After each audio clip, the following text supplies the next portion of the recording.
সেই কথাখিনি এতিয়া ভাগৱতনো কি হা মানে হ'ল ভাৱনা চিন্তা গ মানে গতি গতি মানে ৰৈ থকাৰ পৰা আগুৱাই যোৱা উৱাব মানে আজি যিখিনি আহিছে আপোনালোক আই হওক বা হওক গোটেইখিনি উৱাব অৰ্থাৎ ভকত বৈষ্ণৱক একেলগে উৱাব কথা তো মানে আজি যিখিনি নিগমৰ বা আমাৰ জীৱনত প্ৰয়োজনীয় কথা ইয়াত ব্যক্ত হ'ব যিখিনি কথাৰ জৰিয়তে আমি আগুৱাব পাৰিম ৰৈ থকাটো আগুৱাব পাৰিম আৰু মনৰ সংশয়বোৰ চেতন হ'ব আমি যে আত্মা মাত্ৰ সেইটোৱে ত উভতাকে যদি আমি কওঁ কি হ'ব ত ভা অৰ্থাৎ জীৱনৰ দৰ্শন আমি তেতিয়া লাভ কৰিব পাৰিম যেতিয়া আমি সৎসংগ সৎসংগ কেতিয়া পাম যেতিয়া জড় চেতনাৰ ঊৰ্ধ্বত চৈতন্য ভাৱনা থাকে তাৰমানে যদি আমি কৰ্মকাণ্ডতেই থাকোঁ অনৰ্থক অদৰকাৰী নিৰৰ্থক ক্ৰিয়াকাণ্ড পৰম্পৰাত লাগি থাকোঁ তেতিয়াহ'লে আমি আগুৱাব নোৱাৰিম গতিকে কি কৈছে তেতিয়াহে পাৰিম যেতিয়া আমি জড় চেতনাৰ ঊৰ্ধ্বত চৈতন্য ভাৱনা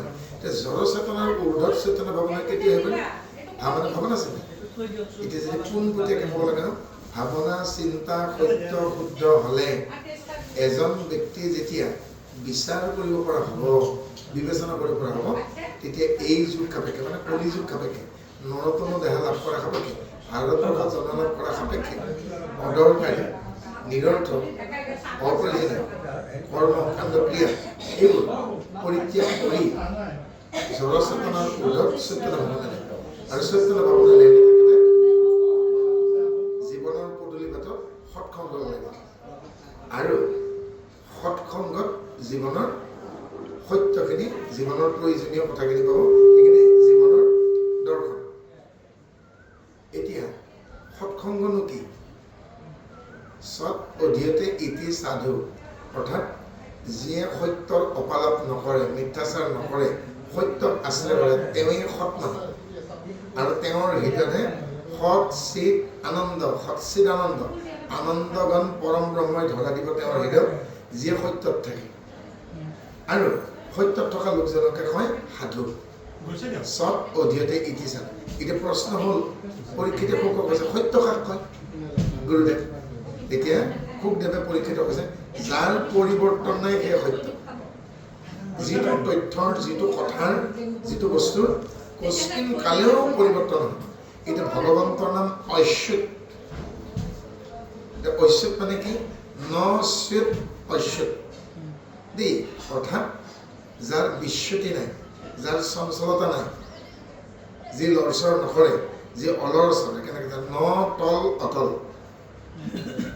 ন তল অটল হয়নে নশ্বত ঐশ্বত অৰ্থাৎ ঈশ্বৰৰ যিটো বিশ্বতি নাই হয়নে সেইকাৰণে ঈশ্বৰৰ নাম ঐশ্বত নহয় জানো সেয়েহে ইয়াত কৈছেগৈ যে সেই সত্য যি কথাৰ পৰিৱৰ্তন নাই যি তথ্যৰ পৰিৱৰ্তন নাই যি দ্ৰব্যৰ পৰিৱৰ্তন নাই সেই সত্য আৰু সেই অপৰিৱৰ্তিত বিশ্বতি নোহোৱা সেই সত্যক যিয়ে ধাৰণ কৰিব যি মিথ্যাচাৰ নকৰে তেওঁৱেই সাধু তেওঁৱেই সৎলোক সৎলোকম অৱস্থিত স্থানম ইতি সত্ৰহ অৰ্থাৎ সাধুসকলে যি ঠাইত নিবাস কৰে সেই সত্ৰ আজি এয়া গাখীৰ চকৰ কোনোবা সদানন্দ দাস বা মণি বৰ্মন আইগৰাকীৰ গৃহ হৈ থকা ল'ৰা আইগৰাকী গৃহ হৈ থকা নাই এয়া আজি সত্ৰত পৰিণত হৈছে অৰ্থাৎ সাধুসকলে য'তেই সন্তেক লৈ যায় সেই ঠাইখিনিয়ে সত্ৰ আজি এখন মহাসত্ৰ আৰু সত্ৰত কি হয়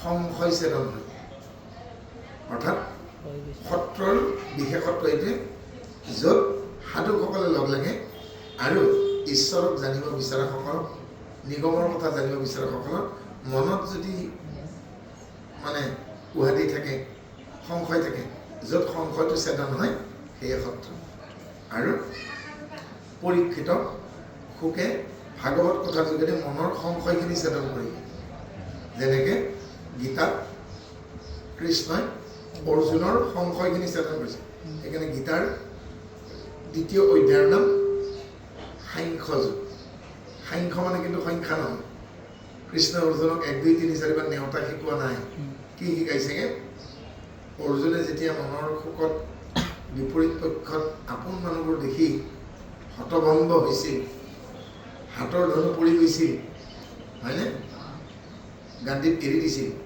গতিকে কৰ্তব্যবোৰ পাহৰি গৈছিল যি তত্ত্বৰে কৃষ্ণই অৰ্জুনৰ মনৰ সংশয় চেতন কৰি হতাশ ভাৱ দূৰ কৰিলে, পুনৰ কৰ্তব্যবোধ জগাই তুলিলে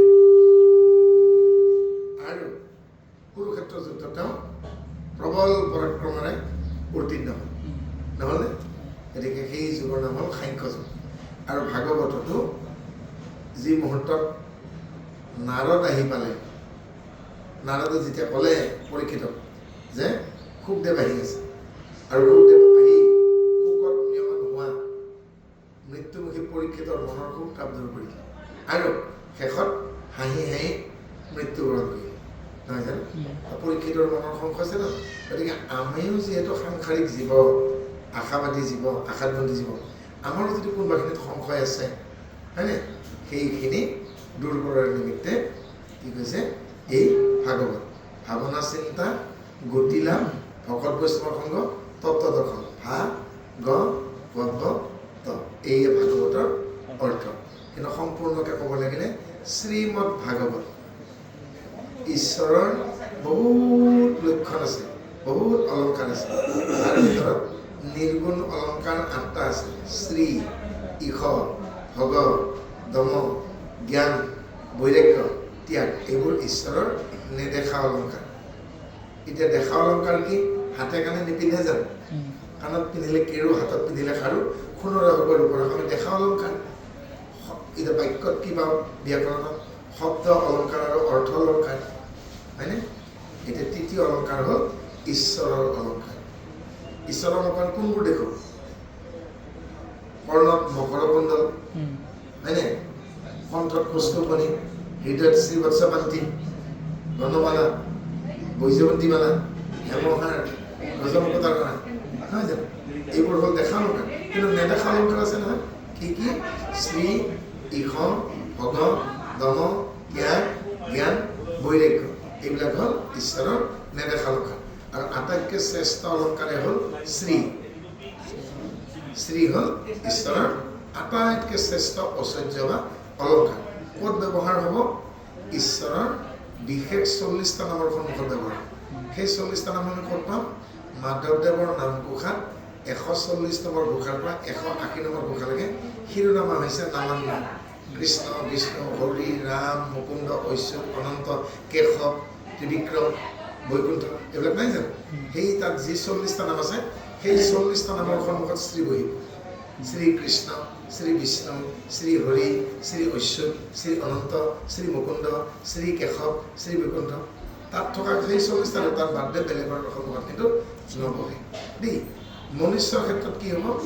মাতৃগৰ্ভত থকাৰ পাছত 10 মাহ 10 দিন 2 দিন 8 পাঁচ যেতিয়া সন্তান হিচাপে তেওঁ প্ৰসৱ হ'ব, ভূমিষ্ঠ হ'ব, প্ৰথমবাৰ উশাহ ল'ব আৰু মৃত্যুৰ আগমুহূৰ্তত শেষবাৰ নিশ্বাস ত্যাগ কৰিব, সেই সন্তানৰ সন্মুখত শ্ৰী বহিব। অৰ্থাৎ আমাৰ সন্মুখত শ্ৰী কেতিয়া বহে? মাৰ গৰ্ভত থাকোঁতে আমাৰ সন্মুখত শ্ৰী বহা নাই। জীয়া কেঁচুৱাটোৱে মাতৃৰ পৰা জন্ম লাভ কৰি মাতৃৰ পৰা বিচ্ছেদ হৈ কান্দাৰ আগমুহূৰ্তত উশাহ নলয় যায়, তাৰপিছতে কান্দিবগৈ দেই। আৰু প্ৰথমবাৰ উশাহ লোৱাৰ পৰা শেষবাৰ নিশ্বাস ত্যাগ কৰাৰ আগলৈকে নামৰ আগত শ্ৰী বহিব।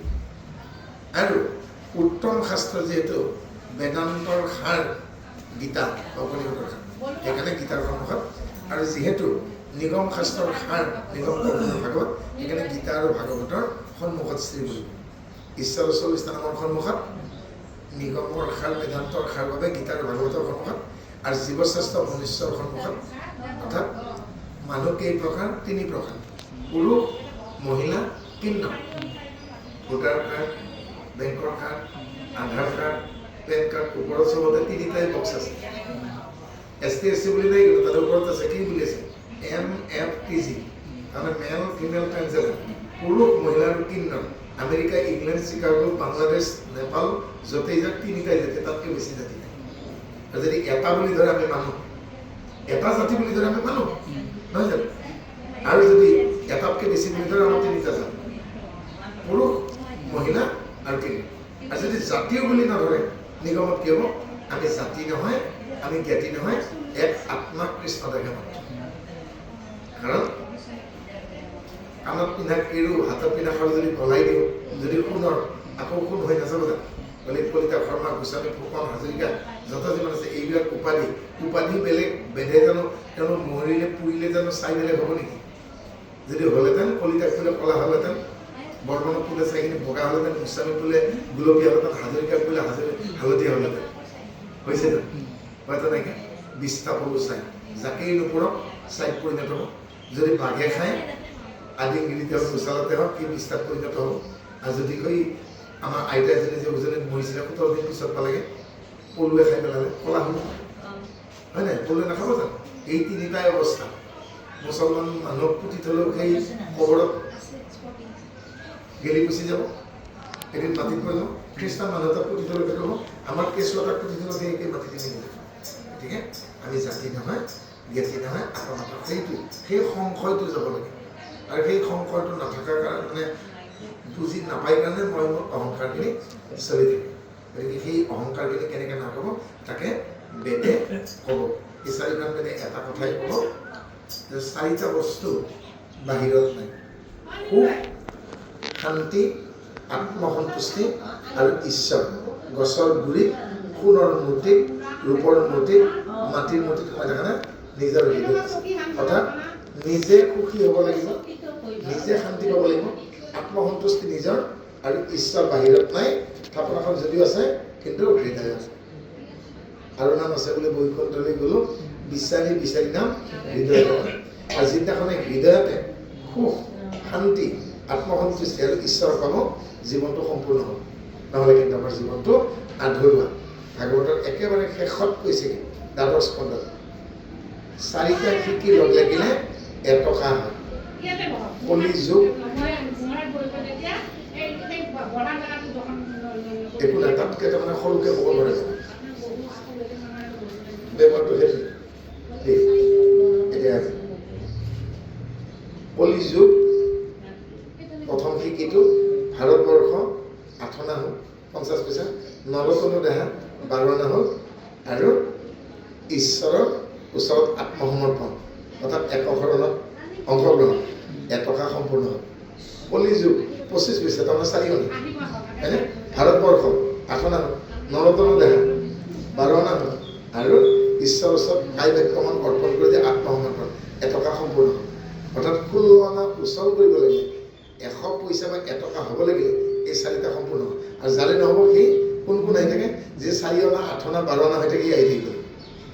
4 অনা হ'লেও আহিব লাগিব, 8 অনা হ'লেও আহিব লাগিব, 12 অনা হ'লেও আহিব লাগিব।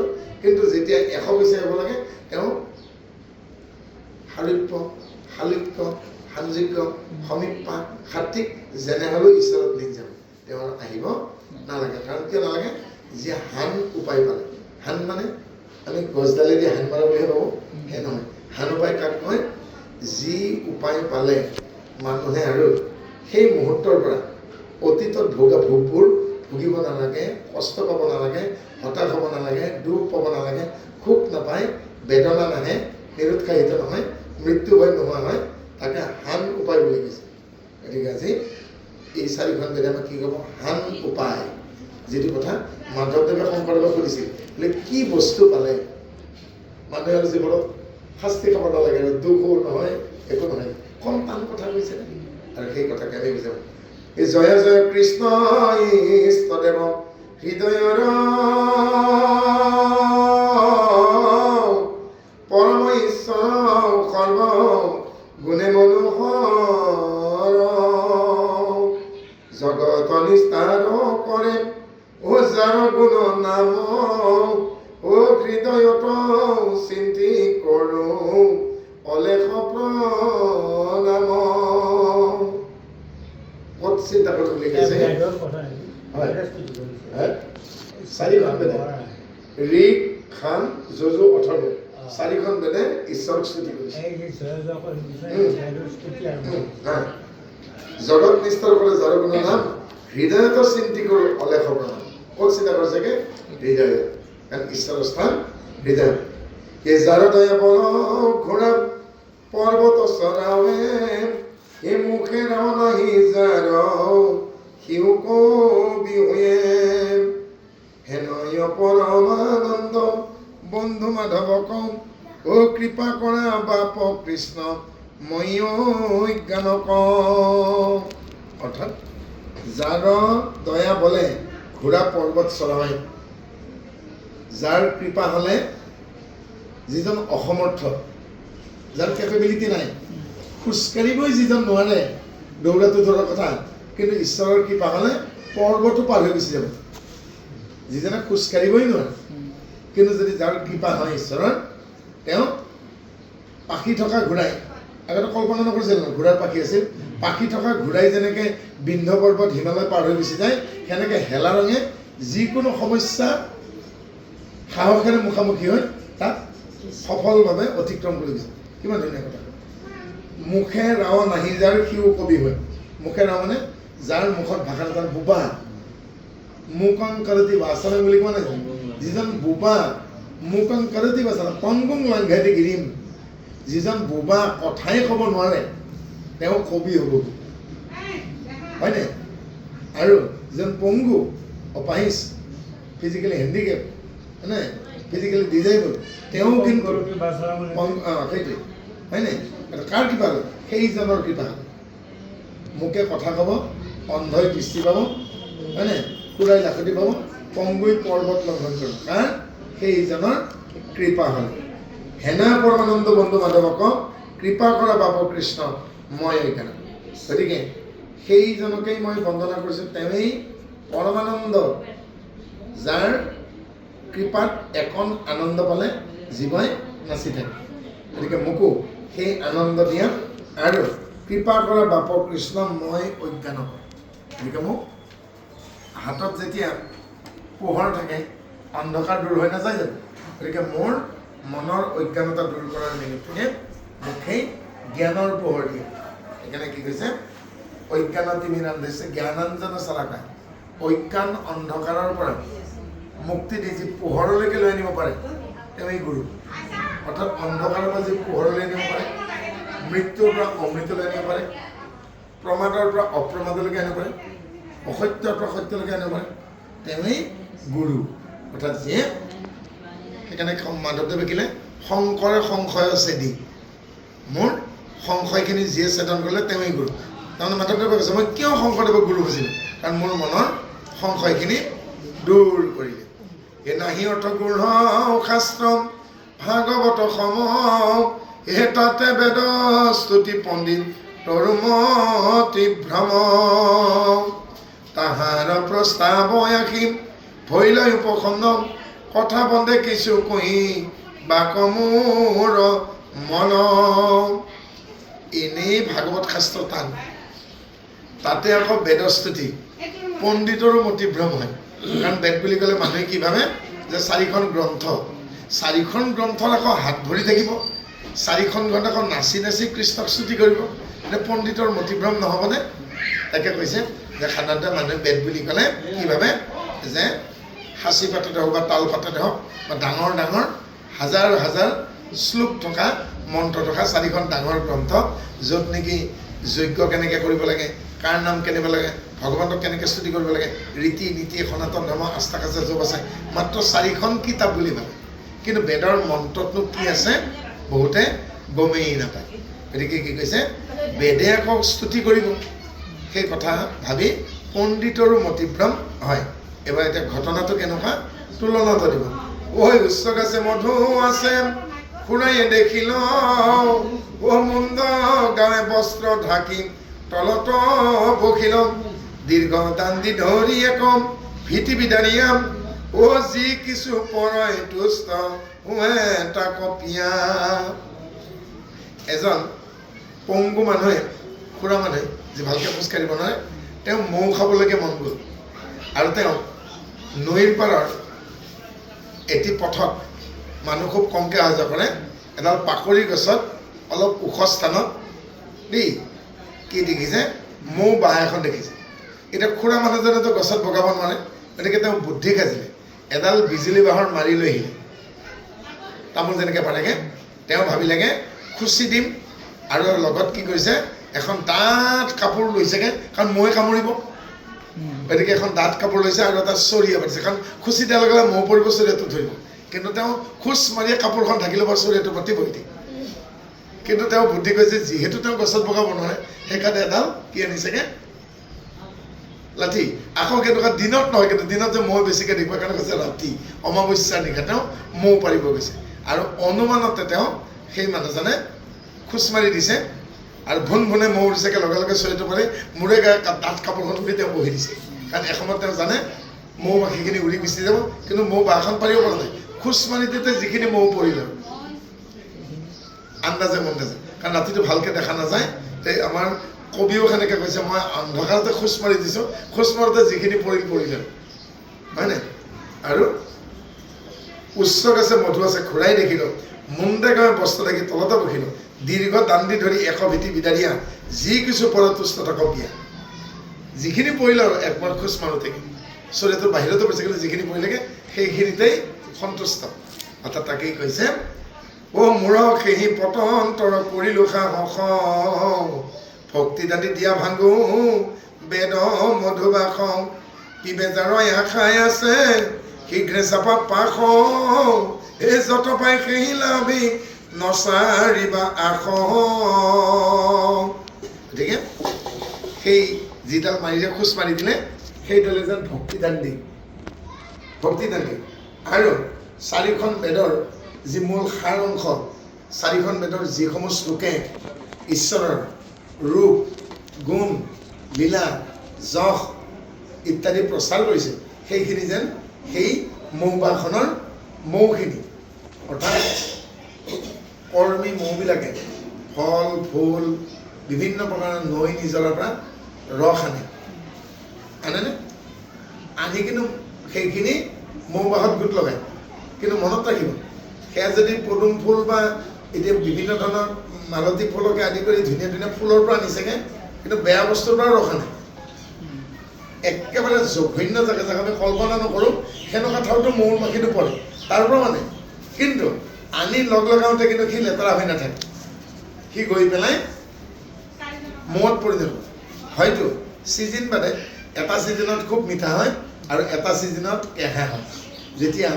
শিলিখা ফুলে সেইখিনি সময়ত কেঁহা হয় কিন্তু মৌমৈ কিমান কষ্ট কৰি মৌ নানে জানে ঠিক কেনেকৈ ব্যাসকে আদি কৰি যিসকল ঋষি মুনিয়ে অতি কষ্ট কৰি বেদ বেদাংগ উপনিষদৰ পৰা সাৰবিলাক আনি পেলাই এই মৌচাকখন বনায় তাকে কৈছে গতিকে সমস্ত বেদৰ ৰক্ষিণী হ'ল মধুবাস ভক্তি দানি দিয়া ভাঙো বেদ মধুবাস পিবে যাৰ আশা আছে শীঘ্ৰে চাবা আৰু বিভিন্ন বেদ বেদাংগ উপনিষদ পুৰাণৰ পৰা যিসমূহ সাৰ কাঢ়ি আনি বেদব্যাসে আদি কৰি যিসকল মানে মন্ত্ৰদ্ৰষ্টা ঋষি অৰ্থাৎ ঋষি বহুত প্ৰকাৰ আছে সেইসকলক ঋষি বুলি কয় ঋষ মানে বেদৰ মন্ত্ৰ ঋষ ঋ প্ৰথম সহস্ৰতা ই মানে তৈয়াৰ কথা অৰ্থাৎ বেদৰ মন্ত্ৰ যিসকলে তৈয়াৰ কৰিছে সেইসকলক ঋষি বুলি কৈছে সেইসকলৰ কঠোৰ পৰিশ্ৰমত যি এই মধু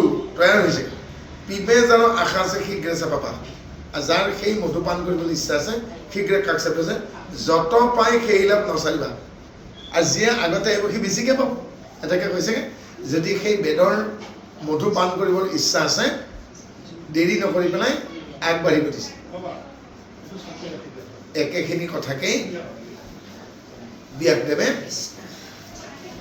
ভাগৱত ৰচনা কৰাৰ আগত মহাভাৰত ৰচনা কৰিছিল মহাভাৰতৰ গীতাৰ ধ্যানত লিখিছে কি বুলি লিখিছে সৰ্বা পনিষদো গাভো দুগ্ধা দৈৱকী উপাদান নন্দা অৰ্থাৎ সকলো উপনিষদৰ সাৰখিনি যেন এজনী ক্ষীৰতী গাই দুগ্ধা গোপালানন্দা অৰ্থাৎ ক্ষীৰাওঁতা গোৱাল গাখীৰ ক্ষীৰতা গোৱাল যেন কৃষ্ণ পাৰ্থো বৎস সুধীৰ ভোক্তা গীতামৃতম দুহে নমঃ অৰ্থাৎ অৰ্জুন যেন এটি পোৱালি দমৰা পোৱালি কৃষ্ণ ক্ষীৰাওঁতা আৰু কৃষ্ণ ইমান চতুৰ গোৱাল কি কৰেগৈ পোন চাতে কৰিয়ালৈ কৰিয়া মানে গাখীৰ খীৰোৱা বস্তুটো কৰিয়া বুলি কয় পোন চাতে গোৱালে যদি কৰিয়ালৈ খীৰাব যায় গাইজনীয়ে গাখীৰ নিদিয়ে গতিকে গোৱালে কি কৰে বুদ্ধিয়ে গোৱালে গাইজনীৰ উহাৰত পোৱালিটো লগাই দিয়ে পোৱালিটোৱে তেতিয়া খুন্দা মাৰি দিয়ে আৰু বাৎসল্য প্ৰেমত মাইকী মাতৃ গাইজনীয়ে গাখীৰ নমাই দিয়ে আৰু যেতিয়া গাখীৰ পায় তেতিয়া গোৱালে কি থাকে দমৰা বা দামৰি পোৱালিটোৰ মুখত ফেন আহিছে অৰ্থাৎ সি প্ৰচুৰ পৰিমাণে গাখীৰ পাইছে আৰু তেতিয়া চতুৰ গোৱালজনে লাহেকৈ মাকক দেখাকৈ আগফালে দমৰাটো বা দামৰিটো বান্ধি থৈ আৰামছে গাখীৰ দিয়ে আৰু কৃষ্ণ হ'ল গোৱাল কিনা এতিয়া গোৱালটোৱে কি কৰে নিজৰ ঘৰত লগা গাখীৰখিনি ৰাখি বাকীখিনি কি দিয়ে উঠনা এই যে আমাক বিলাই দিয়ে নগেন খগেন সৰু যদুমধুক আমাক সৰিয় শৰ্মা কলিতা গোস্বামীক আমাক বিলাই নিদিয়ে জানো আমি তাৰমানে সেই উঠনা খোৱা কাষ্টমাৰ হয়নে ঠিক গীতাত যেনেকৈ কৈছে সেই একেখিনি কথাকে ইয়াতে কৈছে যে এই চাৰিখন বেদৰ মূল যিখিনি কথা আৰু যিখিনি কথা বিভিন্ন ঋষিমুনি নিজৰ অভিজ্ঞতাৰ বলেৰে তাক ৰূপায়ণ কৰিছে এটা বেদৰ মন্ত্ৰ কাক বুলি কয় সংস্কৃত বাক্য এটা হ'লে কিন্তু বেদৰ মন্ত্ৰ নহয়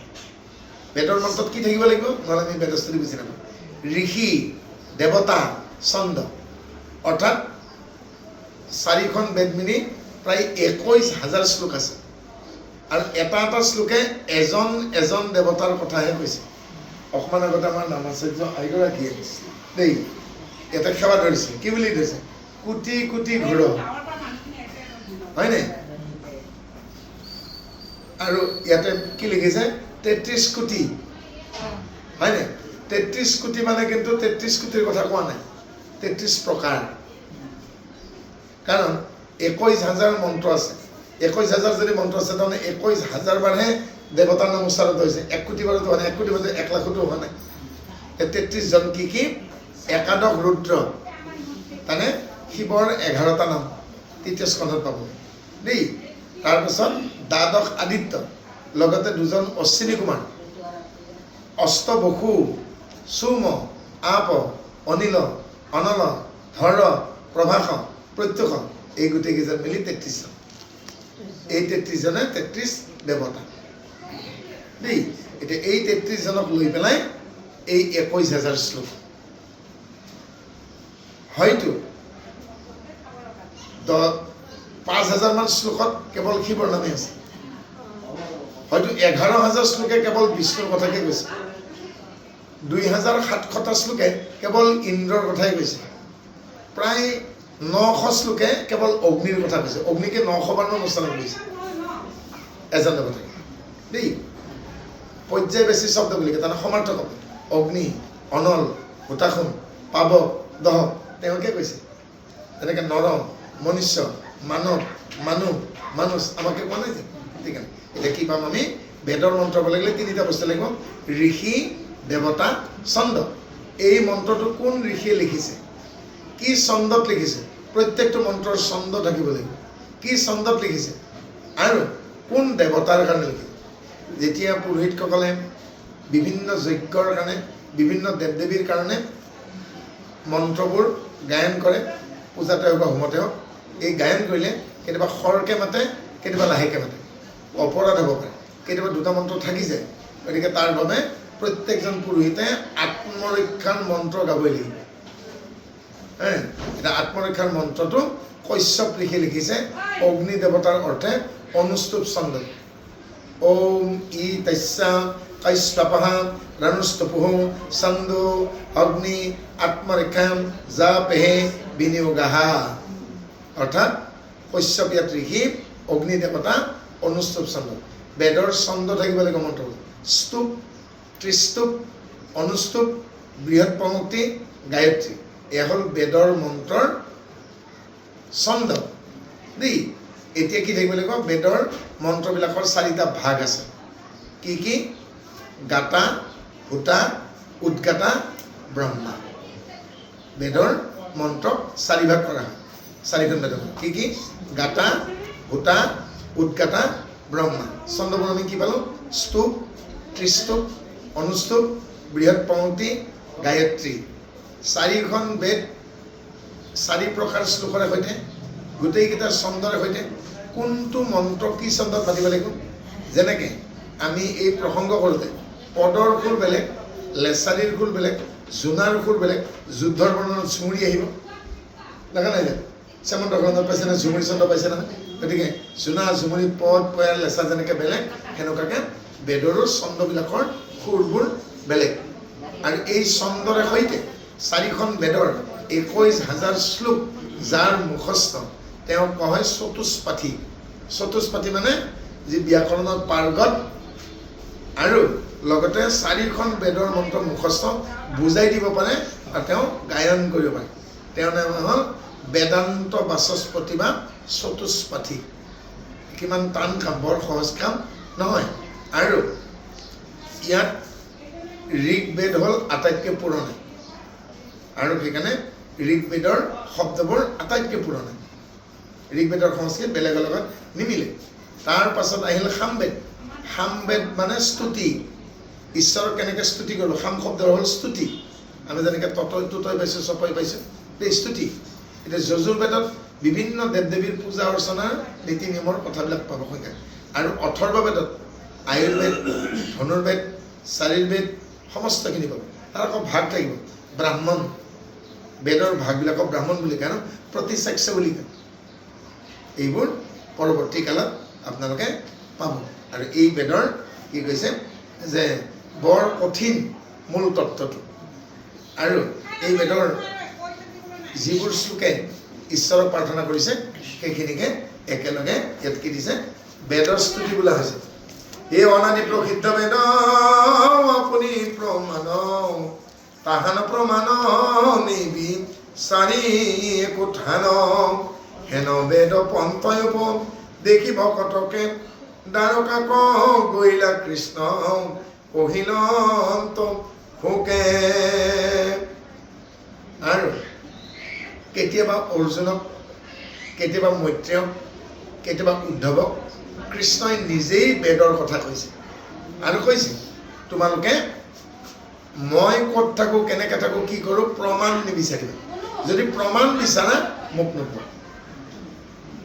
ঈশ্বৰ কেনেকুৱা, যদি কোনে প্ৰমাণ বিচাৰে সি মৰালৈকে প্ৰমাণ নাপায়। সেইকাৰণে আমাৰ কি কয় অসমীয়া ভাষাত, বিশ্বাসে মিলয় হৰি তৰ্কে বহুত নকয় জানো।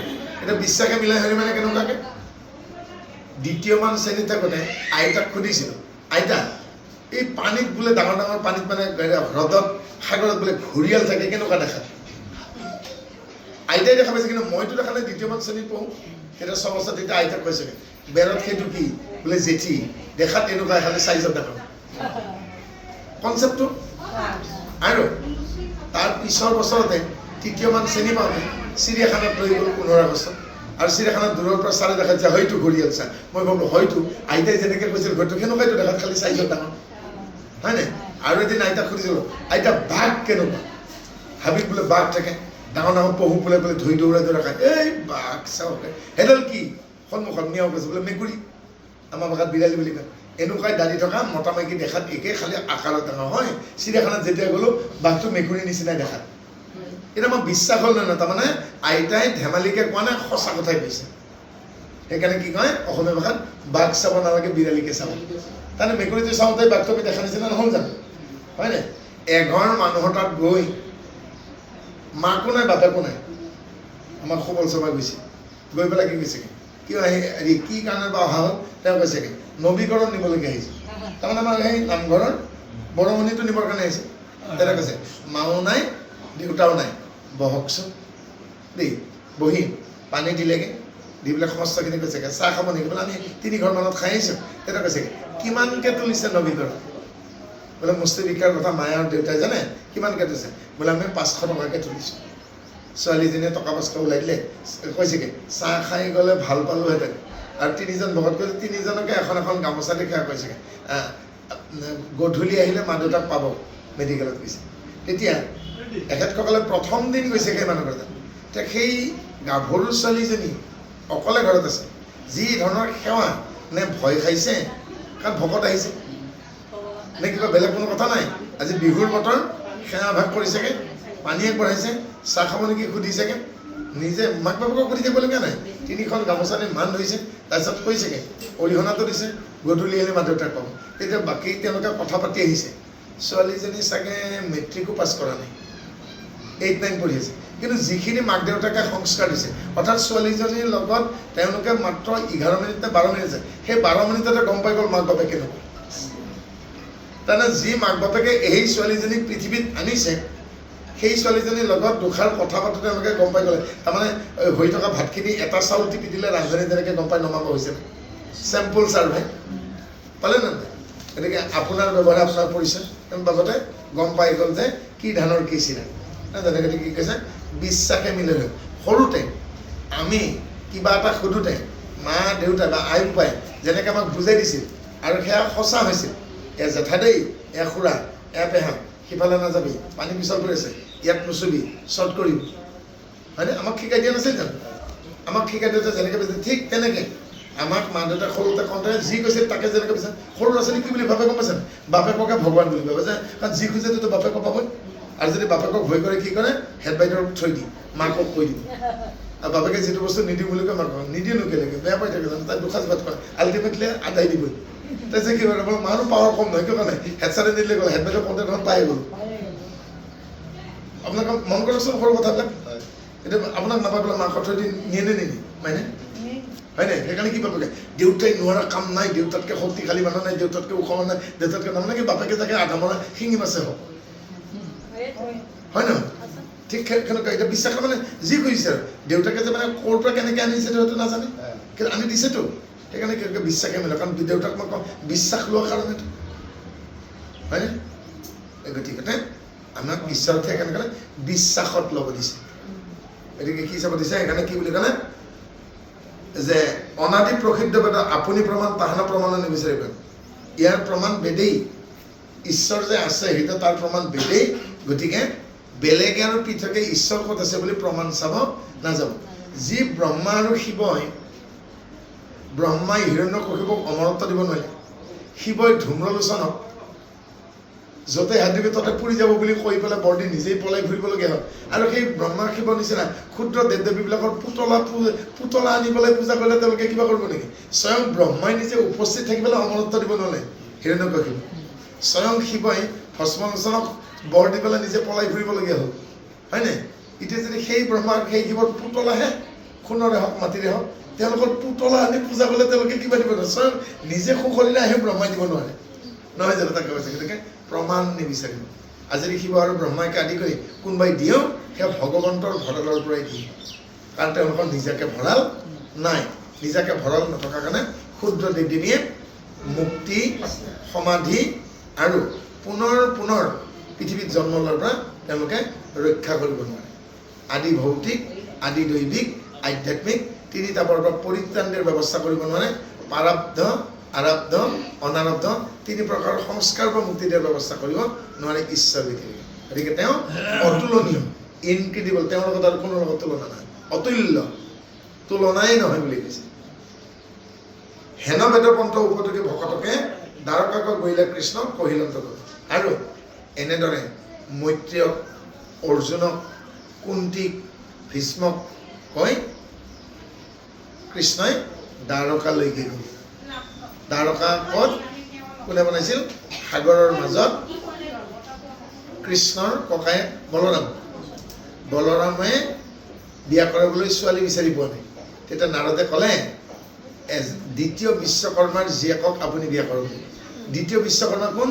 ৰৈবত ৰজা। ৰৈবত ৰজা বহুত ওখ পাখ দেই, তেওঁ বোলে বিশ্বকৰ্মাৰ দ্বিতীয় অৱতাৰ, আৰু তেওঁৰ জীয়েকৰ নাম ৰেৱতী। এতিয়া ছোৱালীজনী বহুত ওখ, এতিয়া ইমানডাল ওখ ছোৱালীৰ লগত ধৰা কেনেকৈ এডজাষ্ট হ'ব?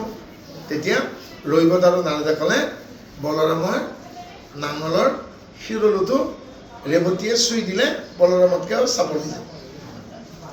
ৰেৱতী চাপৰ হৈ গ'ল। এতিয়া কৃষ্ণই সুধিছে, হে পিতৃ, মোৰ দাদাৰ শহুৰ, আপুনিতো ছোৱালী বিয়া দিলে, এতিয়া উচৰ্গা কি দিব? ছোৱালী বিয়া দিলে লগত উচৰ্গা দিব নালাগে জানো? হয়নে? ওম এতানি কাংসা পাত্ৰাণি, ওম এতানি বস্ত্ৰাণি, কৃষ্ণ কৈ আছেগে কি দিব কওক। এতিয়া বাচন বৰ্তন কাঁহী বাতি ঘটি লোটা কিন্তু আমাক নালাগে। বোলে তোমালোকৰ কি হৈছে? এই কি ক'বগে, জৰাসন্ধ, শিশুপাল, চেদিপতি এই সোপাই আমাক বৰ দিগদাৰি কৰে, হয়নে? গতিকে এটা কাম কৰ, কাল জবন, জৰাসন্ধ আৰু শিশুপাল এই তিনিটাৰ পৰা আমাক যাতে দিগদাৰি কৰিব নোৱাৰে, আমাক এখন নগৰ বনাই দিয়ক। তেতিয়া ৰৈবত ৰজাই সাগৰৰ মাজত এখন নগৰ বনাই দিলে, তাৰ নাম দ্বাৰকা। দ্বাৰকা মানে কি?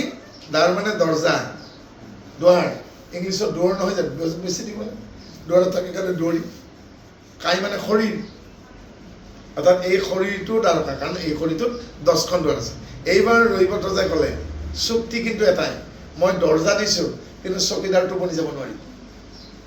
যিকেইজন ৰখীয়া থাকিব তেওঁলোকে দিনত যেন তেন, দিনততো সৈন্য সমান দিব, ৰাতি কিন্তু তেওঁলোকে টোপনি মাৰিব নোৱাৰিব। আৰু যিদিনাখনে কোনোবাই টোপনি মাৰিব লগে লগে কিন্তু দ্বাৰকাত অঘটন ঘটিল। আৰু এদিন কি হ'ল, বলৰাম নিজেই টোপনি গ'ল। কি কাৰণে টোপনি গ'ল? বলৰামে অখাদ্য ভঞ্জন কৰিলে। কৃষ্ণ কৃষ্ণ কৃষ্ণ হৰি গুৰুজন বস্ত কৃষ্ণ বহক দেই। গতিকে যিদিনাখন বলৰাম তাৰমানে বাৰুণী খুৰা তাৰমানে বাঁহৰ চুঙাত সোম ৰস পান কৰিছিল আৰু নিচা লাগিলে টোপনি জানে নাই। আৰু সেই ৰাতিয়ে কি হ'ল, আমাৰ তেজপুৰৰ অসুৰ ৰজা বানৰ যি কোন উষাৰ বান্ধৱী চিত্ৰলেখা, আৰু চিত্ৰলেখাই ধুনীয়া ধুনীয়া ছবি আঁকে। আৰু উষাই ক'লে ৰাজকুমাৰবিলাকৰ ছবি আঁককচোন, ধুনীয়া ধুনীয়া ছবি আঁকিছে। শেষত গৈ পেলাই কৈছে বোলে অলপ সিফালে ৰাখক। তেতিয়া যদুবংশৰ বিবিলাকৰ আঁকিলে, আৰু আটাইতকৈ ধুনীয়া লাগিল কাক? অনিৰুদ্ধৰ ছবিখন। তেতিয়া কৈছে এইটোক লাগে মোক, এই ধুনীয়া যিজন ৰাজকুমাৰ মোক লাগে। বোলে নেপাবি নহয়, ক'ত থাকে? বোলে কৃষ্ণ নাতিনীয়ে দুৰ্গৰ মাজত থাকে, 10জন সেনাপতিয়ে ৰক্ষণাবেক্ষণ দি থাকে। নাই তুমি পাৰিব লাগিব, নহ'লে মই ভাত পানী নাখাওঁ। সেয়া কিন্তু ৰাণীয়েও গম নাপায়, বাপেকেও গম নাপায়। তেতিয়া চিত্ৰলেখাই কি কৰিলেগে, অমাৱস্যাৰ নিশা সঞ্জৰী পক্ষী ধৰি মাৰি পুৰি ছাইখিনি কপালত সানি লৈ দ্বাৰকা পালে। আৰু সিফালে কি কৰিলেগে, বলৰামেও খুৰাপান কৰি টোপনি মাৰিছে, আৰু টোপনি মৰাৰ কাৰণে সিফালেদি প্ৰৱেশ কৰি চিত্ৰলেখাই অনিৰুদ্ধক লৈ আহিলে। অৰ্থাৎ আমাৰ এই শৰীৰত যি 10খন দুৱাৰ আছে, 2খন কাণ, 2টা চকু, 2টা নাকৰ ফুটা, মুখখন ব্ৰহ্মৰন্ধ্ৰ, শৌচোদ্ধাৰ পেচাবদ্ধাৰ, এই 10খন দুৱাৰত এজন এজনকৈ সেনাপতি থ'ব লাগিব, ৰখীয়া। আৰু এই যিকোনো এখন দুৱাৰৰ যদি ৰখীয়া টোপনি মাৰে তেতিয়াহ'লে কি হ'ব? অনিৰুদ্ধ মানে মনৰ মানসিকতা, মনৰ মানে এতিয়া আইগৰাকীৰ বাবে নাম গাই থাকে, অকণমান যদি অন্যমনস্ক হৈ যায় মাজতে এটা লাইন পাহৰি যাব লাগে, সন্মুখত কীৰ্তনখন থাকোগৈ। সেইকাৰণে আমি নাম ল'লে আগেই দি কাকো আমি পাৰ হ'বলৈকে নিদিওঁ। একান্ত কম মোবাইল চাইলেণ্টত থাকিব, কওঁ নে নকওঁ? কাৰণ নামত যদি বেটিৰে গাই বলৰাম কৰিলে হওক, এই ডেকা বাবে হওক, মেধি বাবে হওক, শৰ্মা বাবে হওক, আইগৰাকী হওক, যিয়ে নহওক গণ্ডগোল লাগি যাব। অৰ্থাৎ কি হ'ল, অনিৰুদ্ধতাক যাক ৰোধ কৰে, অৰ্থাৎ মনৰ মানসিকতা ইমান চঞ্চল।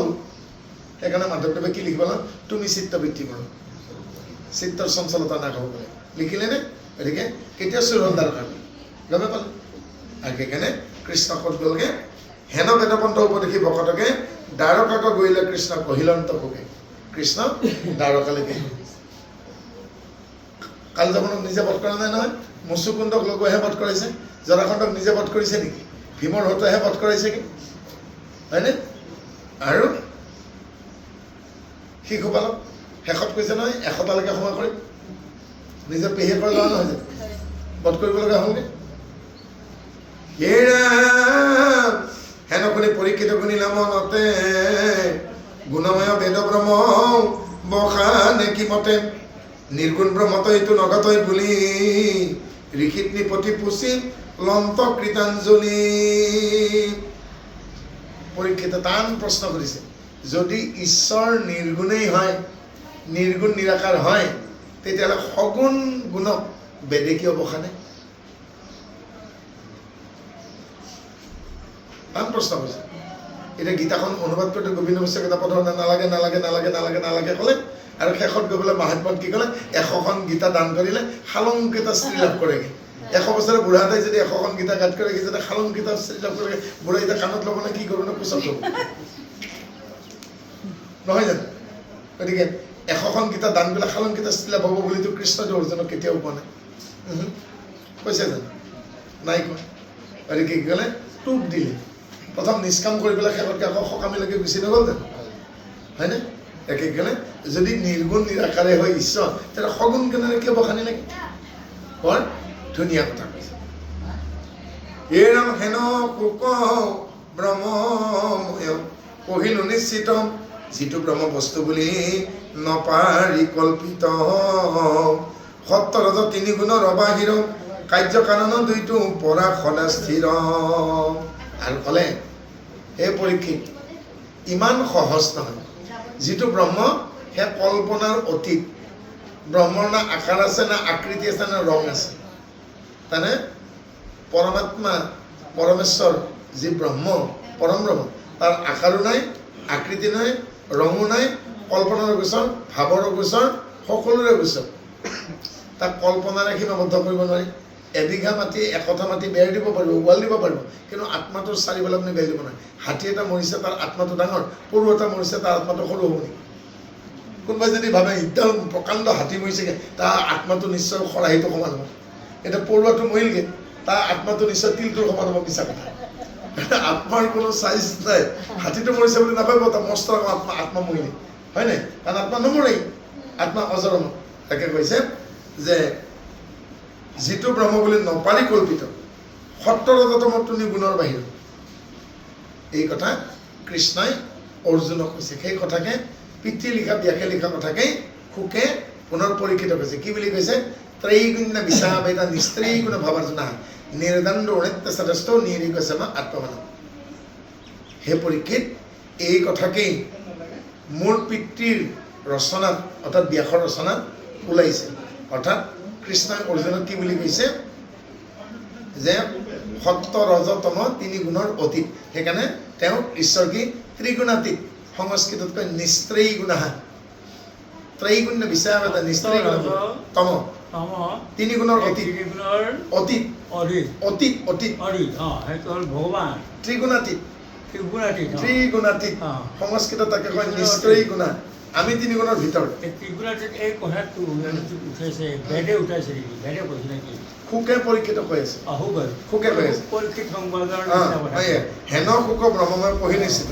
দেই গতিকে কোনে কৈ আছে সুকে পৰীক্ষিত বুজাইছে প্ৰভু নিৰ্গুণ গুণৰ সীমা নাই সেইটোৱে সত্তৰতম তিনি গুণৰ বাহিৰ কাৰ্যকাৰণ দুইটোৰ পৰা সদাস্থিৰ অৰ্থাৎ কাৰ্যই হওক বা কাৰণে হওক কিন্তু ব্ৰহ্ম অস্থিৰ নহয় তাৰমানে আমি কি বুজোঁ এতিয়া যদি আমি মালিগাঁও নামঘৰৰ সন্মুখত দেখা পাওঁ যে অলপ আগত শাৰী গৈ আছে কৰ্মচাৰী দুজনমানে আৰু নামঘৰৰ গেটৰ সন্মুখতে এসোপামান জাবৰ গছপাত আৰু ধোঁৱা ওলাইছে তাৰমানে কি তলত যি আছে মই এটা কথা আপোনাক হয় কওক কওক সত্য ৰজ তম সতটো ৰজ বীজ থাকে জানো ৰজটোত তম বীজ থাকে জানো আৰু তমত সতৰ ৰজ বীজ থাকে থাকে নাই সেইটো অকণমান বিশ্লেষণ কৰিব পাৰি যে শুদ্ধ সত্ৰ যাক কয় সত্ৰ বুলি ক'লে ৰজ বীজ থাকে নেকি থাকিব সমসাপেক্ষে বাপে কি সুধিছে গম পাইছে একদম কোটিটকীয়া কথা কৈছে যে সত্ৰত ৰজ মিক্স থাকে নেকি ৰজত তম মিক্স থাকে নেকি আৰু তমতো আৰু বেলেগ মিক্স থাকে নেকি অৰ্থাৎ সাত্বিক গুণ ৰাজসিক গুণ তামসিক এই তিনিটা গুণেই আশাবাদী মানুহৰ গুণ আশাবাদী মানুহ দেই এতিয়া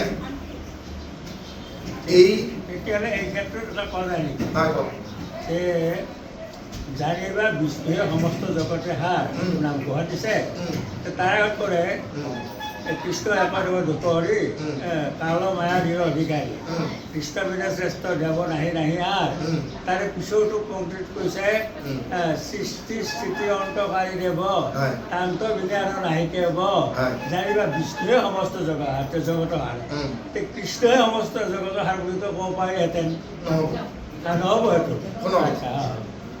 এই কথাখিনি বুজিবলৈকে আপুনি কপিল দেৱহতী সংবাদ পঢ়িব লাগিব তৃতীয় স্থানত কপিল দেৱহতী সংবাদ কপিল দেৱ না কপিল দেৱহতী সংবাদত 5টা বিশেষ অধ্যায় আছে 3টা অধ্যায় আছে ভক্তিৰ ওপৰত ভক্তিৰ স্বৰূপ বৰ্ণনা আৰু 2টা অধ্যায় আছে জীৱৰ তামসিক গতি তাৰমানে মাতৃৰ গৰ্ভস্থ হোৱাৰ পৰা ভূমিষ্ঠ হ'লে তাৰ আগত এই যিটা ভক্তিৰ 3টা অধ্যায় আছে তাৰে শেষৰ অধ্যায়টো হৈছে ভক্তিৰ স্বৰূপ বৰ্ণনা তৃতীয় স্থান আৰু স্বৰূপ বৰ্ণনাত সাত্বিক ৰাজসিক তামসিক ভক্তি কি কি আছে সেইটো তৃতীয় স্থানত পাব দেই তাতে কি কৈছে সাত্বিক ভাৱত কি হয়নে মোৰ অপৰাধ নহওক মোৰ অমুক নহওক তাতো বাসনা লাগি আছে হয়নে নাই জানো তাৰপিছত ৰাজসিক কি তেওঁলোক কামনাখিনি পূৰণ হ'ল তামসিক কি দম্ভ মৎস্য অহংকাৰ নহয় জানো এটা প্ৰত্যেকতে কিন্তু ইটোৰ লগত কি যদিও সাত্বিক কিন্তু তাত কামনা লাগি আছে অৰ্থাৎ আপুনি যে কৈছে সাত্বিকৰ ৰজত থাকিব পাৰে নেকি সাত্বিক কামনা মানেতো কামনা তাত লাগি আছে ৰজগুণ লাগি থাকিলে দেই আৰু ৰজত যেতিয়া কয় চাগে মোৰে অমুক হওক মোৰে তমুক হওক মোৰহে হওক তাৰমানে মই মোৰ মানেতো তামসিক ৰজগুণত আকৌ তামসিকখিনি সোমাই থাকে আৰু শেষত তামসিকখিনিত কি হ'লগৈ বোলে মই কাক মাৰোঁ যাক মন যায় মাৰিব হত্যা কৰিব কিন্তু কি হ'বগৈ বিপৰীত মানে বৈৰীভাৱে চিন্তি বাহামুক অলপ পেলাই তাই বাঢ়িলে অৰ্থাৎ বিপৰীত ভক্তি কৰি আকৌ ভগৱন্তত নি যাব পাৰি অৰ্থাৎ তামসিক ভক্তিটো কেতিয়াবা আকৌ মুক্তি হয় কাৰণ জৈৱী যে তামসিক ভক্তি কৰি পেলাই আকৌ মুক্তি নাপালে শুদ্ধ সত্য বুলি এটা কথা আছে আছে কিন্তু শুদ্ধ ৰজা বুলি হ'লেও কথা নাই শুদ্ধ তম বুলি কথা নাই তাৰবাবে দেখা যায় বিষ্ণুৱে সমস্ত জগতে হাৰটো তেওঁ সত্য শুদ্ধ তেওঁ মানে ৰজৰ তমৰ সৃষ্টিকাৰ কৰ্তা ক'ব পাৰে গতিকে জানিবা বিষ্ণুৱে সমস্ত হাৰ সেইকাৰণে সেই অৰ্থতে এইটো বস্তুটো এনেকুৱা আছে ইয়াত কৈছেগে যেতিয়ালৈকে আশাবাদী হৈ থাকিব তেতিয়া মানুহে সাত্বিক ৰাজসিক তামসিক এই ভিতৰত থাকিব কিন্তু যেতিয়ামানে তেওঁ কামনা এৰি দিব আশাক পিঠি দিব সেইকাৰণে মাধৱদেৱে কি দিলে নিৰাশা ঈশ্বৰ কৃষ্ণ তাহাংক সন্মুখ ভৈল যিজনে আশাক পিঠি দিলে আশাক যিজনে পিঠি দিলে আপোনাৰ সাত্বিক ৰাজসিক তামসিক একো নাই কাৰণ আশাই এৰি দিলে সেইকাৰণে আমাৰ শৰণত কি দিয়ে কাই বাক্য মন এৰি দিয়ক কাই বাক্য মন অৰ্পণ কৰক আশ্ৰয় ক'ত কৰিব গুৰুদেৱ নাম ভগত 4 বছৰ আশ্ৰয় কাই বাক্য সমস্তখিনি থাকে আৰু যদি নোৱাৰে তাতে বন্দী হৈ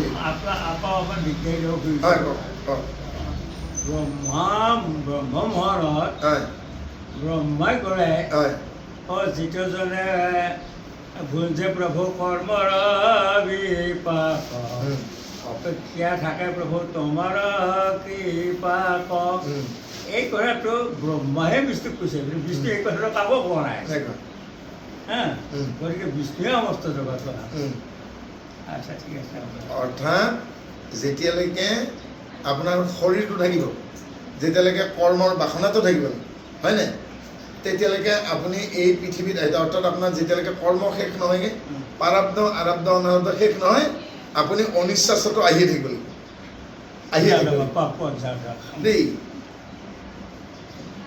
কাৰ্য কাৰণত দুইটো পৰা সদাস্য কাৰ্য নহ'লে কাৰণ নহ'লে কাৰ্যৰ উদয় নহয় দিয়া নাই জানো এতিয়া কাৰ্যই হওক বা কাৰণেই হওক যি কাৰণৰ কাৰণে কাৰ্য হ'ব যি কাৰ্যৰ কাৰণে কাৰণ উৎপত্তি নহওক কিয় কিন্তু ব্ৰহ্ম লৰচৰ নহয় হে ৰাম বেদে পুনৰ যিটো কহে সবে গুণময় সাক্ষাতে কিমতে বেদে ব্ৰহ্ম নিৰূপয় শব্দময় বেদ ব্ৰহ্ম নোহয় গোচৰ ইহাৰ সংশয় দূৰ কৰা মুনিবৰ এতিয়া পৰীক্ষিতে নিজে ক'লে কি ক'লে যে ঋষিমুনিসকলে যি বেদ লিখিলে সেই বেদততো গুণৰ কথাহে পাইছোঁ গুণৰ কথা পাইছোঁ কিন্তু মোক সেই বেদ কওক শব্দময় বেদ ব্ৰহ্ম নহয় গোচৰ ইহাৰ সংশয় কৰা দূৰ কৰা মানুহ যি লিখিবলৈ পোৱা পঢ়িবলৈ পোৱা বেদ সেয়া গুণময় কিন্তু মোক আপুনি নিৰ্গুণ বেদ কওক য'ত নেকি কামনা একেবাৰে নাই আৰু অন্ধজনেও পাব বোবাজনেও পাব কণাই পাব খুৰাই পাব অৰ্থাৎ পঢ়িব নোৱাৰাজনেও কি পাব বেদক বুজি পাব এতিয়া আমাৰ আজি নামতি আইগৰাকীক আছে মানে যদি কোনোবাই সোধে এজন অন্ধ আই আহিছে অন্ধ আহি পেলাই আমাৰ আইগৰাকীক সুধিছে গগৈ নহয় জানো হয়নে গগৈক সুধিছেগৈ হয় যোৱাকালি যে আপোনালোকে এই ঘোষানাম আখৰা কৰি আছিল শুনি বৰ ভাল লাগিছিল কিন্তু দুখৰ বিষয়ে মই চকুৰে নেদেখোঁ মানুহজনীয়ে গগৈয়ে কৈছে মই কিন্তু চকুৰে নেদেখোঁ কাণেৰে শুনি ভাল লাগিছে কিন্তু হয় মোক এটা কাম কৰকচোন বোলে কি এই কালি যি শ্যামন্তকৰণৰ নামটো গালে ত্ৰাহিদেৱ দামোদৰ মোক আপুনি দেখুৱাই দিয়কচোন এতিয়া গগৈয়ে কি কৰিব কওকচোন মানুহজনীয়ে কৈছেগৈ মই কাণেৰে শুনা পাওঁ চকুৰে নেদেখোঁ এতিয়া চকুৰে নেদেখা অন্ধ মানুহজনে গগৈয়ে কৈছে মোক নামটো দেখুৱাই দিয়কচোন গগৈয়ে লগে লগে ফোন মাৰিব আনন্দ ভাৰত পবিত্ৰ বান্দৰা ছাৰ বোলে কি এই মই মৰিলোঁ আজি মোৰ মূৰৰ ঘি গোবৰ হৈ গ'ল কি হ'ল এজনী অন্ধ মাইকী মানুহ আহিছে আৰু মোক নামটো দেখুৱাই দিব কৈছে তেওঁ নিজেই দেখা নাপায় মানে বৰা ছাৰ কৈছে নাম জানো দেখুৱাই দিব পাৰি তেতিয়া আমাৰ বৰা বাবে কি ক'ব আপোনালোকক কি বুলি দিছিলোঁ ট্ৰেইনিঙত প্ৰশিক্ষণত কি দিছিলোঁ অৰ্থাৎ নাম দেখাও পায় নাম দেখিব পাৰে আকৌ অন্ধও দেখা পায় নামটো কেনেকৈ দেখা পাব যিয়ে নামৰ তাৰমানে আৰোহণৰ পৰা অৱৰোহণলৈকে বুজি পায় সেই নামটো দেখুৱাই দিব পাৰে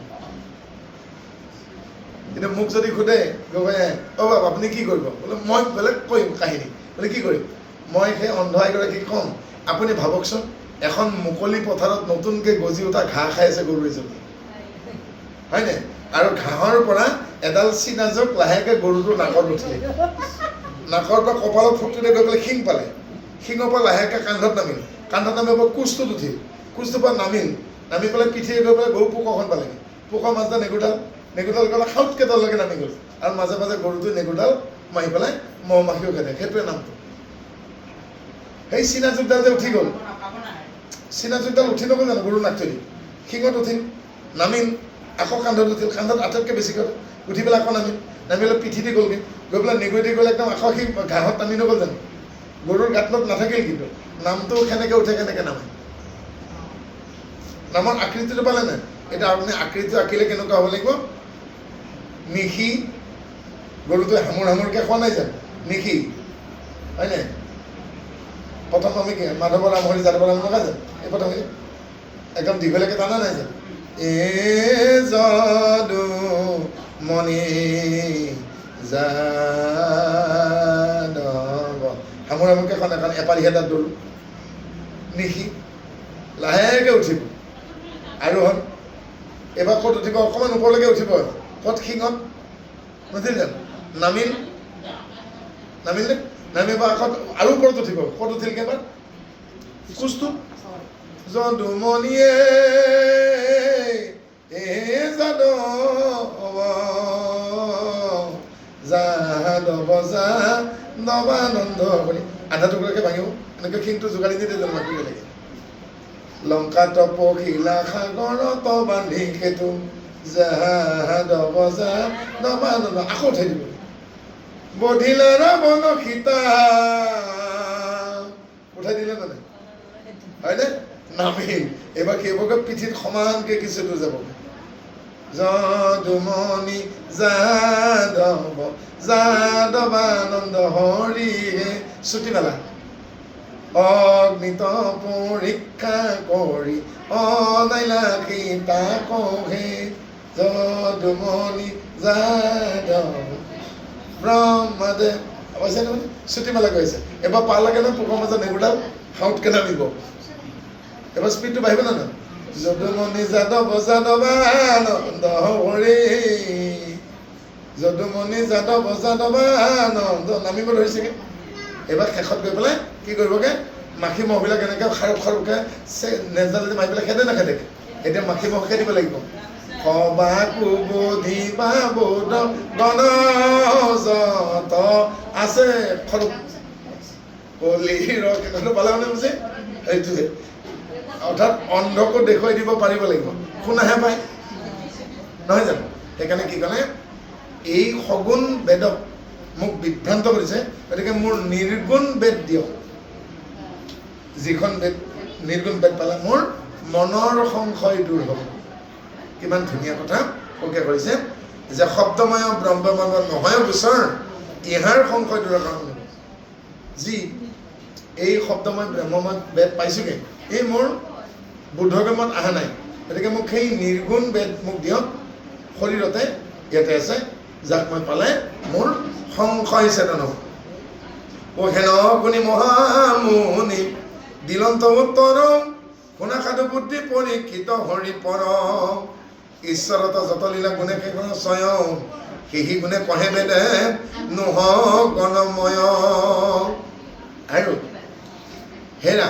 পৰীক্ষিত শুনা যে ঈশ্বৰৰ যিমান লীলা সেই লীলাখিনিকতো গুণৰ মাধ্যমেৰে বৰ্ণনা কৰিব লাগিব ঈশ্বৰৰ যিখিনি লীলা শিশু লীলা হৰমোহন লীলা নাই জানো যিমান লীলাখিনি আছে তাক তাৰমানে ৰূপ যশ প্ৰশংসা এইবিলাক গুণত নাহিব জানো কিন্তু দিলেও যেনেকৈ তেলে পানীয়ে সম্পৃক্ত নহয় তেনেকৈ নহয় অৰ্থাৎ নিজে সৃষ্টি কৰা অৰ্থাৎ নিজৰ ছোৱালীৰ প্ৰতি মোহিত হয় জানো পিতৃ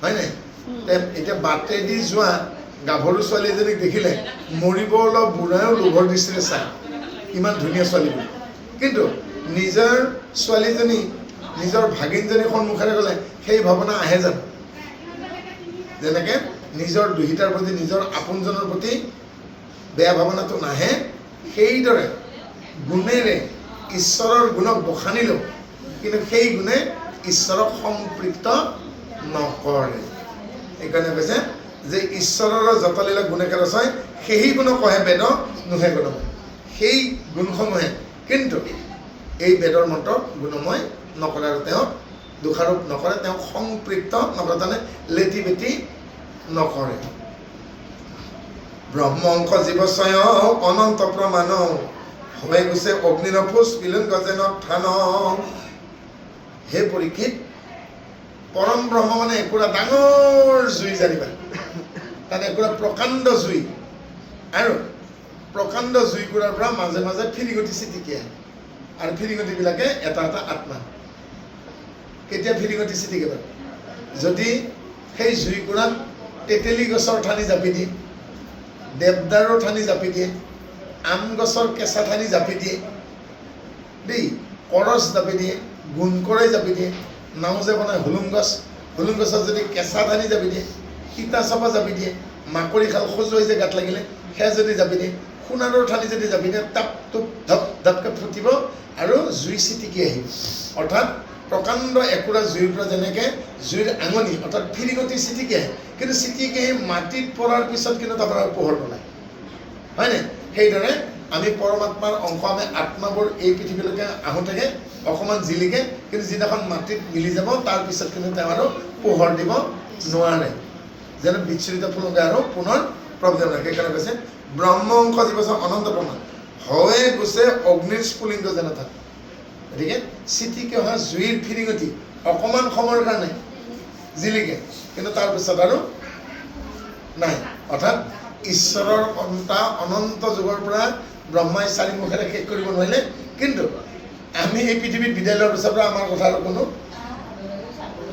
হয় নে নহয় আজি ভূপেন হাজৰিকাক লাহে লাহে পাহৰি গ'ল খগেন মহন্তক পাহৰি গ'ল ৰাজীৱ খদিয়াক পাহৰি গ'ল হয়নে ভিতালীক পাহৰি গ'ল আৰু ঈশ্বৰে নকৰক এতিয়া আমাৰ অসমৰ যি অৱস্থা জুবিনকো কেইদিনমান পিছত পাহৰি যাব লাহে লাহে ঠাণ্ডা হৈ আহিছেই আহিছেনে নাই আপুনি ভাবকচোন গতিকে কি হয়গে কালৰ সোঁতত ৰজাই হওক প্ৰজাই হওক চব ধূলিত মিহলি হৈ যাব তাতে অনুভৱ মিলে ব্ৰহ্মৰ বিহাৰ সৃষ্টি স্থিতি অন্তলীলা ব্ৰহ্মাৰয় পাৰ সৃষ্টিৰ পৰ্বত ব্ৰহ্মাত থাকে কেশৰ তান্তে সুপৰূপে থাকে জীৱ চৰাচৰ ধৰ্ম অৰ্থ কামত হেতু তাকম্বাৰে প্ৰাণমন ইন্দ্ৰিয় যন্ত্ৰ অনন্তৰে এটা সন্তান কেনেকৈ সৃষ্টি হয় সেয়া হাতীৰ পোৱালি হ'ব পাৰে মানুহৰ পোৱালি হ'ব পাৰে দেই এতিয়া সৃষ্টি ৰচনাখিনি ইয়াক কৈছে তেওঁ প্ৰাণীসমূহ সৃষ্টি কৰি প্ৰাণীসমূহে ডাঙৰ হয় প্ৰাণীসমূহে খেলে প্ৰাণীসমূহে যুদ্ধ কৰে প্ৰাণীবিলাক মৰে ইয়াত তেওঁ খুব আনন্দ পায় তাৰমানে নিজৰ এইবিলাক পুতলা আমি তাতে অনুভৱ মিলে ব্ৰহ্মৰ বিহাৰ সৃষ্টি স্থিতি অন্তলীলা ব্ৰহ্মাৰ অপাৰ তেওঁৰ লীলা অপাৰ এইবাৰ কি কৈছে সৃষ্টিৰ পূৰ্বত ব্ৰহ্ম থাকে একেশ্বৰ আমি যিবোৰ পুৰুষ হিচাপে এই সংসাৰত জন্ম পাইছে যে প্ৰত্যেকজন পুৰুষৰ মগজুত এটি বিশেষ চেলত ঈশ্বৰে বীজবিলাক ভঁৰালত জমা কৰি ৰাখে ক'ত থাকে কাৰ শৰীৰত চবৰে চব পুৰুষৰে নহয় কাৰ থাকিব যাৰ শৰীৰত ইহলোকাগ্নি আছে দৌলোকাগ্নি আছে পৰ্জনাগ্নি আছে আৰু পুৰুষাগ্নি আছে অৰ্থাৎ সেইজনহে পুৰুষ যাৰ চাৰিটা অগ্নি আছে ইহলোকাগ্নি দৌলোকাগ্নি পৰ্জনাগ্নি আৰু পুৰুষাগ্নি সেইগৰাকীহে মহিলা অৰ্থাৎ ভৱিষ্যতে সেই ছোৱালীজনী মাক হ'ব পাৰিব কোন যাৰ ইহলোকাগ্নি আছে দৌলোকাগ্নি আছে পৰ্জনাগ্নি আছে আৰু ইয়ৰ্ষাগ্নি আছে আৰু যাৰ শৰীৰত মাত্ৰ তিনিটা অগ্নি আছে ইহলোকাগ্নি দৌলোকাগ্নি পৰ্জনাগ্নি আছে পুৰুষাগ্নিও নাই ইয়ৰ্ষাগ্নি নাই সেইজনেই কিন্নৰ এই যে থাপৰি বজাই পইচা খোজে আমি হিজৰা বুলি কওঁ তেওঁ কিয় কিন্নৰ বুলি কৈছে নব যাৰ শৰীৰত ইয়সাগ্নিও নাই পুৰুষাগ্নিও নাই অৰ্থাৎ মাতৃত্বৰ অগ্নিও নাই পুৰুষৰ অগ্নিও নাই সেইজন পুৰুষো নহয় মহিলা নাই কৈছে নপুংস আজি বুজি পালেনে হয়নে গতিকে কি কৈছে যাৰ শৰীৰত 4বিধ অগ্নি আছে পুৰুষ দেহ লাভ কৰিছে ইহলোকাগ্নি দৌলোকাগ্নি পৰ্জনাগ্নি আৰু পুৰুষাগ্নি সেইজন পুৰুষৰ শিৰত এটা বিশেষ কোষত কোটি কোটি হাজাৰ কোটি হৈ ব্ৰহ্মই থাকিব ব্ৰহ্মই তাৰমানে হাজাৰ কোটি বিভাগত থাকিব পুৰুষ আৰু নাৰীৰ যেতিয়া এবাৰ মিলন হ'বগৈ তেতিয়া 10,000 কোটি মাতৃগৰ্ভত প্ৰৱেশ কৰে কিন্তু সেই 10,000 কোটি যি শুক্ৰাণু মাতৃগৰ্ভত প্ৰৱেশ কৰে সিহঁতৰ কিন্তু হাত ভৰি চকু কাণ একো নাছিল আৰু তাৰে ভিতৰত এটি বিশেষ শুক্ৰাণুৱে কি কৰিব গোটেইবিলাকক পৰাজিত কৰি সি দৌৰিছে আৰু মাত্ৰ দৌৰিছে আৰু যদি ভালদৰে চাই লালুকিৰ দৰে নেগুৰ এডাল আছে সি কি কৰিব 10,000 কোটি ককায়েক ভায়েক ভনীয়েক চবকে হৰুৱাই চবকে পিছ পেলাই সি দৌৰিছে মাত্ৰ দৌৰিছে কি আছে তাৰ চকু নাই কিন্তু কাণ আছে নেকি নাই হাত আছে নেকি নাই ভৰি আছে নেকি নাই মাত্ৰ এডাল নেগুৰ এটা শূন্য দিয়কচোন তিল এটা কওকচোন তিল এটা আঁকিবলৈ চুলিৰ সমান নেগুৰ এডাল দিয়কচোন কিমান কি খালি দৌৰিছে আৰু দৌৰিছে কিন্তু সকলোকে সি পৰাজিত কৰি দিয়ে আৰু পৰাজিত কৰি সি কি কৰিব মানে ডিম্বাণুক নিষিক্ত কৰি সি সন্তান হিচাপে স্থিতি লাভ কৰিব ইমান সূক্ষ্ম গতিকে আমি যেতিয়া মাতৃগৰ্ভত আছিলোঁ আমি জিকিছিলোঁ আমি দৌৰত জিকিছিলোঁ সেই পৰ্যায়ত আৰু আমাৰ তেতিয়া কিন্তু চকু কাণ নাক হাত ভৰি একো নাছিল মাত্ৰ এডাল নেগুৰ আছিল চুলিৰ সমান জিকিছিলোঁ কিমানো হৰুৱালো জানে 10,000 কোটি গতিকে সেই 10,000 কোটি সন্তানক যদি জন্ম দিব লাগে আমাৰ 10খন ভাৰতবৰ্ষ হ'লেও নোকোলাব সেইকাৰণে ভগৱন্তে খুব বেছি এটা নহ'লে যজা সন্তান জন্ম দিয়ে হয়নে কিন্তু যেতিয়া আপোনাৰ হাত ভৰি চকু কাণ সকলো হ'ল আপুনি এতিয়া সম্পূৰ্ণ সন্তান হিচাপে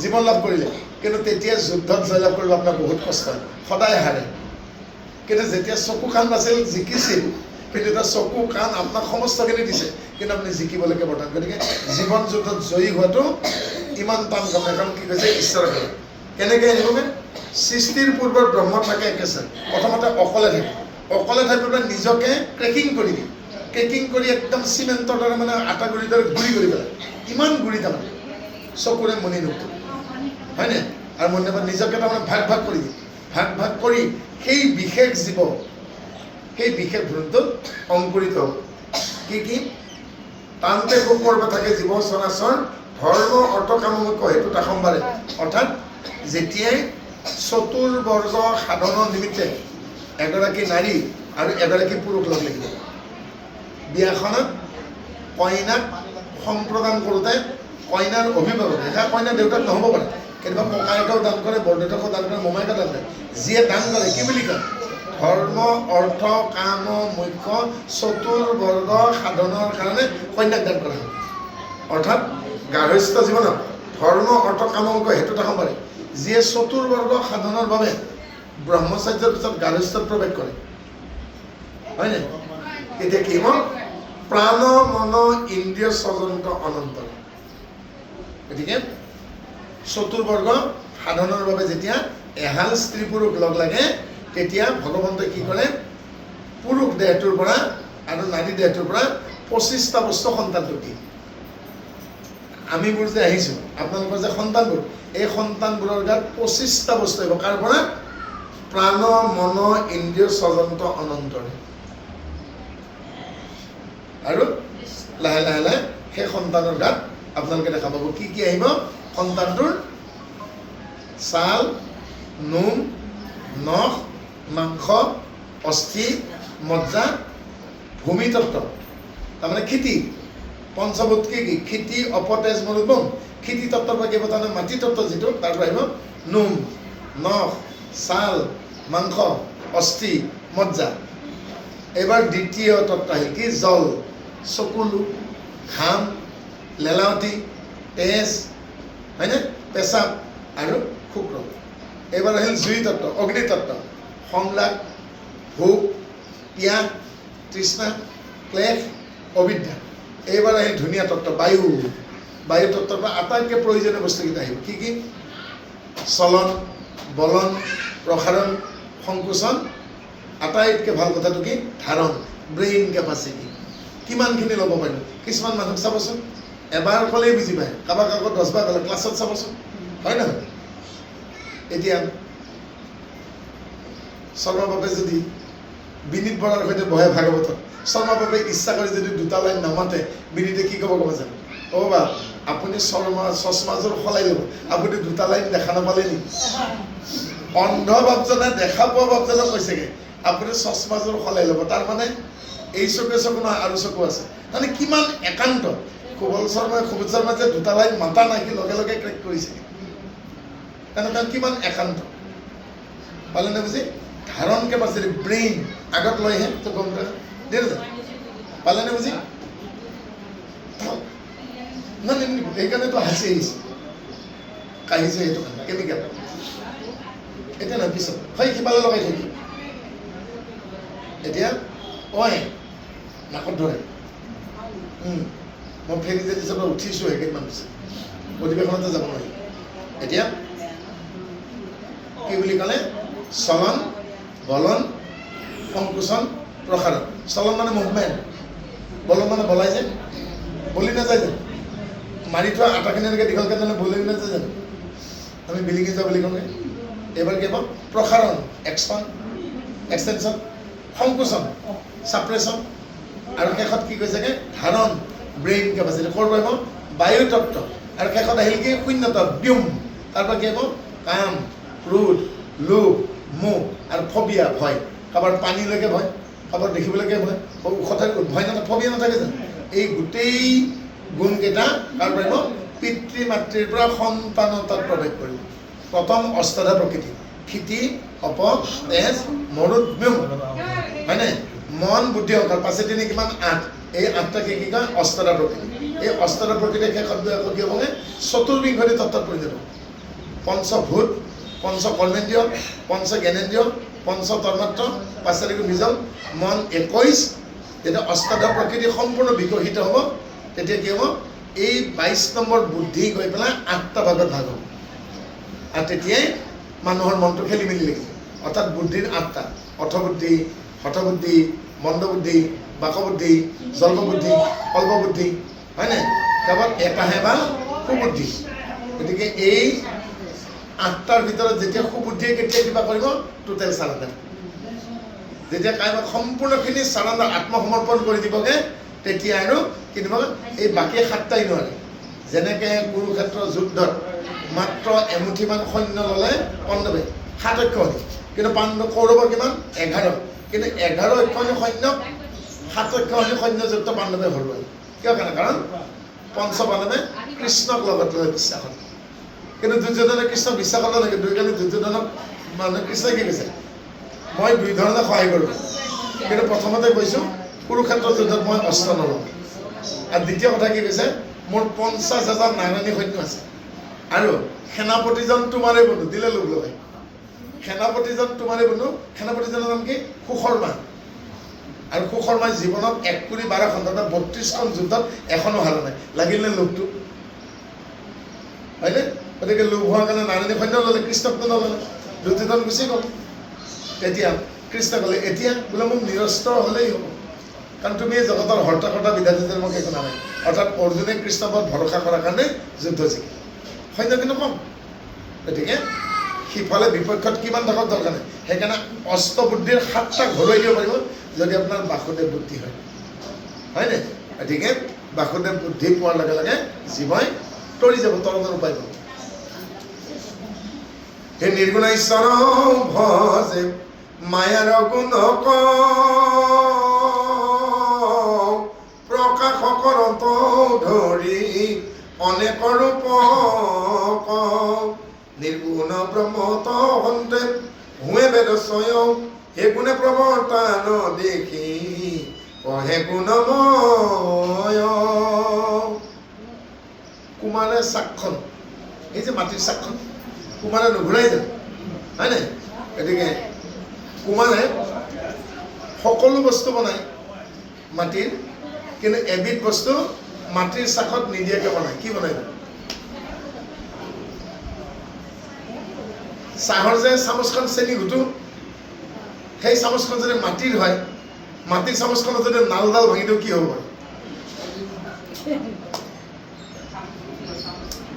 মাটিৰে এখন আমি চামুচ বনালোঁ একদম চাহ গোটা ষ্টিলৰ চামুচখনৰ নিচিনা এতিয়া হেণ্ডেলডাল ভাঙি দিয়ক বুঢ়াঙুলিটোৰ শাস্ত্ৰৰ নিচিনা নাথাকিব জানো সেই বুঢ়াঙুলিয়ে নাল ভাঙি দিয়া চামুচখন সেইখিনি কি বুলি কয় যদি মাটিৰ হয় তালব্য খ হচৰিকাৰ ক ৰদ আকাৰ কি হ'ব হা শিকৰা আগতে গাত লেঠা হ'লে যে মাইকী মানুহবিলাকে মাটিখন নকৰে জানো সেই শিকৰা কয় মাটি সেই টুকুৰা জানো চাকত বনায় নবনায় এতিয়া তাকে কৈছে যি টুকুৰা শিকৰা চাকত নোহোৱাকৈ কুমাৰে বনায় সেই টুকুৰাৰ পৰা ঘোটা বাতি লটি বাতি চাকি বন্তি ধূপদানি এতিয়া বিহুত কি হাত বনাইছে ফেলাইছোঁ এই টাৱাখন মাটিৰ হয় নাই মাটিৰ কলহ মাটিৰ জুনুকা মাটিৰ বাটমালা মাটিৰ খৰমালা মাটিৰ ঘটি মাটিৰ লোটা মাটিৰ কলহ মাটিৰ বাতি মাটিৰ পাতিলা মাটিৰ সজা নাই জানো দুইযোৰ পাতে পাতিলা বুলি নকয় জানো মাটিৰ কেৰাহী মাটিৰ চোৰ গোটেই সবাকে ধুৰমুচ কৰি যাওক আকৌ মাটি হয় নাই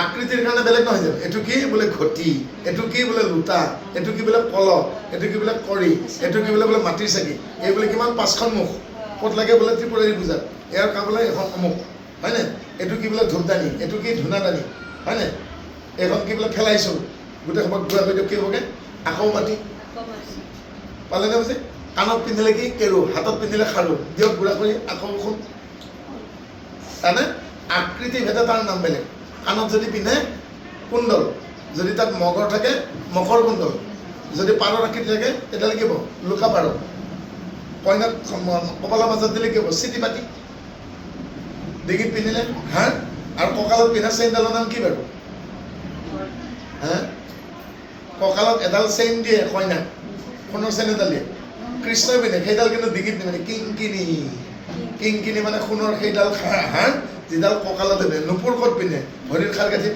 নুপুৰ কেতিয়াও ডিঙিত নিপিন্ধে খাৰু কেতিয়াও কাণত নিপিন্ধে হয়নে এতিয়া খাৰুৱে হওক বা কেৰুৱে হওক নুপুৰে হওক বা কিংকিনি হওক যদি গলাই দিয়ে আকৌ শুন তাৰমানে আকৃতিত নাম পৃথক পৃথক প্ৰকৃতিত নাম পৃথক কিন্তু স্বৰূপত একে আৰু সেই কথাটো একমাত্ৰ জানিছিল প্ৰহ্লাদে ব্ৰহ্মাই প্ৰাৰ্থনা কৰিছে শিৱই প্ৰাৰ্থনা কৰিছে নাৰদে প্ৰাৰ্থনা কৰিছে শেষত সকলে ক'লে এই বাপু তই এবাৰ ট্ৰায়েল দে তেতিয়া প্ৰহ্লাদে কি কৰিলে জানো মই তজু স্বৰূপক নাহি প্ৰয়োজন ইদু অৱৰূপক অপৰূপ মানে কিন্তু অৱৰূপ মানে অদৰকাৰী ৰূপ অৰ্থাৎ শাকৰ মাজত যেতিয়া ঘাঁহ গজে অপতীন বুলি নকয় জানো শাকবিলাক ধান এই ঘাঁহবিলাক গুচাই দিলে শাকবিলাক বাঢ়ে সেনেকৈ শাকৰ মাজৰ ঘাঁহবিলাক গুচাই দিয়ে দি জানো স্বৰূপক তুমি পৰমাত্মা গতিকে তুমি মোৰ দেউতাই কৰিছিল তুমি এই ৰূপদান কৰি এতিয়া তুমি সামৰা গতিকে মাত্ৰ জানিছিল কোনে প্ৰহ্লাদে সেইকাৰণে পাৰিলে তেওঁ উচিত কৰ্মকে কৰিছে যে এটা 5 বছৰীয়া শিশুই যদি পাৰে আমি কি কৰিছোঁ হয়নে তাকে ক'লে যে আকাৰ আকৃতিত পৃথক হৈছে কিন্তু স্বৰূপত এক সেইকাৰণে আমাৰ কি কৈছে আমি জাতি নহয় আমি জ্ঞাতি নহয় আমি মাত্ৰ কৃষ্ণদাস এক আত্মাহে কাৰণ অৰ্জুনে প্ৰথমতে কি কৈছে সখা এই ডেকা এনেকুৱা বয়স দেই ডেকা বীৰবিলাকক যদি বধ কৰা হ'ব গাভৰু পত্নীবিলাক বিধৱা হ'লে তাহাঁতি কামনা মগত কামত পৰে উপপতি বুজিলে ক্ষেত্ৰস্পুত্ৰ জন্ম শ্ৰাদ্ধ পিন্ধি কি হ'ব তেতিয়া কৃষ্ণ উল্লেখ কৰিছে যাৰ সন্তানে নাই সি কি মুক্তি নাপাব নেকি কোনোবাই সংসাৰ কৰিলে সংসাৰত সন্তান নাহিবও পাৰে সেইবুলি কি মুক্তি নাপাব পাৰে নেকি ভক্তিকে পৰম লাভ জানে দেই আৰু সেইকাৰণে ক'লে পিণ্ডইনী মুক্তি নাপায় যদি সৎকৰ্ম নকৰে আৰু তেতিয়া কি ক'লে কৃষ্ণই অৰ্জুনক বুজাই দিলে তুমি কাক হত্যা কৰিবা অৰ্থাৎ ক'লে আত্মাৰ মৃত্যু নাই আত্মাক অস্ত্ৰই কাটিব নোৱাৰি আত্মাক জুইৰে পুৰিব নোৱাৰি আত্মাক ধুমুহাই উৰাই নিব নোৱাৰে আত্মাত পানী পৰিলে ক্লেদাক নহয় অচেদ্য অদাহ্য অশিষ্য অক্লেদ চিৰসনাতন শাশ্বত নৈনং চিন্দন নিস্থানে অৰ্থাৎ আত্মাক কোনো অস্ত্ৰৰে কাটিব নোৱাৰে নৈনং দহকি পাব কোনো জুইৰে পুৰিব নোৱাৰে চুচতি মাৰুতাহা অৰ্থাৎ বতাহে ধুমুহাই উৰাই নিব নোৱাৰে অক্লেদ্য অশিষ্য অচেদ্য অদাহ্য চিৰসনাতন শাশ্বত আত্মাক কোনো হত্যা কৰিব নোৱাৰে আত্মাৰ হত্যাৰ কাৰণে কোনো জগৰীয়া নহয় আত্মা চিৰসনাতন শাশ্বত আত্মা গতিকে তুমি সেইকাৰণে দ্বিতীয় শ্লোকত কৈছেগৈ অশিষ্যতে, যিবোৰ কথাত খুব কৰা অনুচিত। দ্বিতীয় অধ্যায় গীতা আৰম্ভ কৰিছে কৃষ্ণই অশিষ্যতে, অৰ্থাৎ তুমি সেইবোৰ কথাত খুব কৰিছা যিবোৰ কথাত খুব কৰা অনুচিত, অদৰকাৰী নিৰত কথাবিলাকত তুমি খুব কৰিছা। তুমি আজি কেনে পালা? কৃষ্ণক ক'লে, কৃষ্ণ অৰ্জুনে কৈছে বোলে মই আজিহে জানিলোঁ এইবোৰ পানীৰ তলৰ কাঁইট আছিল। কাৰণ নিজৰ আপোন মানুহবিলাকে দুৰ্যোধনৰ পক্ষত বেছিকৈ থিয় হৈছে। যিবিলাকে গম পাইছে নাপাইছে পঞ্চপাণ্ডৱক কিমান কষ্ট দিলে, ভীমক বিষৰ লাৰু দিলে, যতুগৃহত জীয়াই পৰে দ্ৰৌপদীক নাঙঠ কৰিবলৈ চেষ্টা কৰিছিল, হয়নে? 5খন গাঁও নিলে, বেজীৰ আগত মাতি নিদিওঁ বুলি ক'লে বিনা যুদ্ধে নিৰ্মাণ খোচাগ্ৰ মাতি দিলে। কিন্তু ইমানবিলাক জানি শুনি কিন্তু দুৰ্যোধনৰ ৰেড কাৰ্ড এটা ধৰি যায়। আনকি নিজৰ মোমাই মাতৃৰ ফালৰ পৰা শৈল্য গৈ পেলাই দুৰ্যোধনৰ কাষতে থিয় হৈ আছে, নাই জানো? আটাইতকৈ পাণ্ডৱক ভাল পোৱা, যুধিষ্ঠিৰক ভাল পোৱা, সেইটো ভীষ্মই জানো দুৰ্যোধনক এৰিব পাৰিছে? তেওঁ দেখোন প্ৰথম সেনাপতি, হয়নে? অস্ত্ৰগুৰু শিক্ষাগুৰু দেখোন দ্ৰোণাচাৰ্যই কাষতে থিয় হৈ আছে। তেতিয়া কৈছে আতি আপোন মানুহবিলাককে আপুনি বিপৰীত পক্ষত দেখিব। কিন্তু সেয়া শৰীৰহে, নহন্য মানে শৰীৰে শৰীৰ, সেই শৰীৰৰ বিনাশ হ'ব, আত্মাৰ বিনাশ নহয়।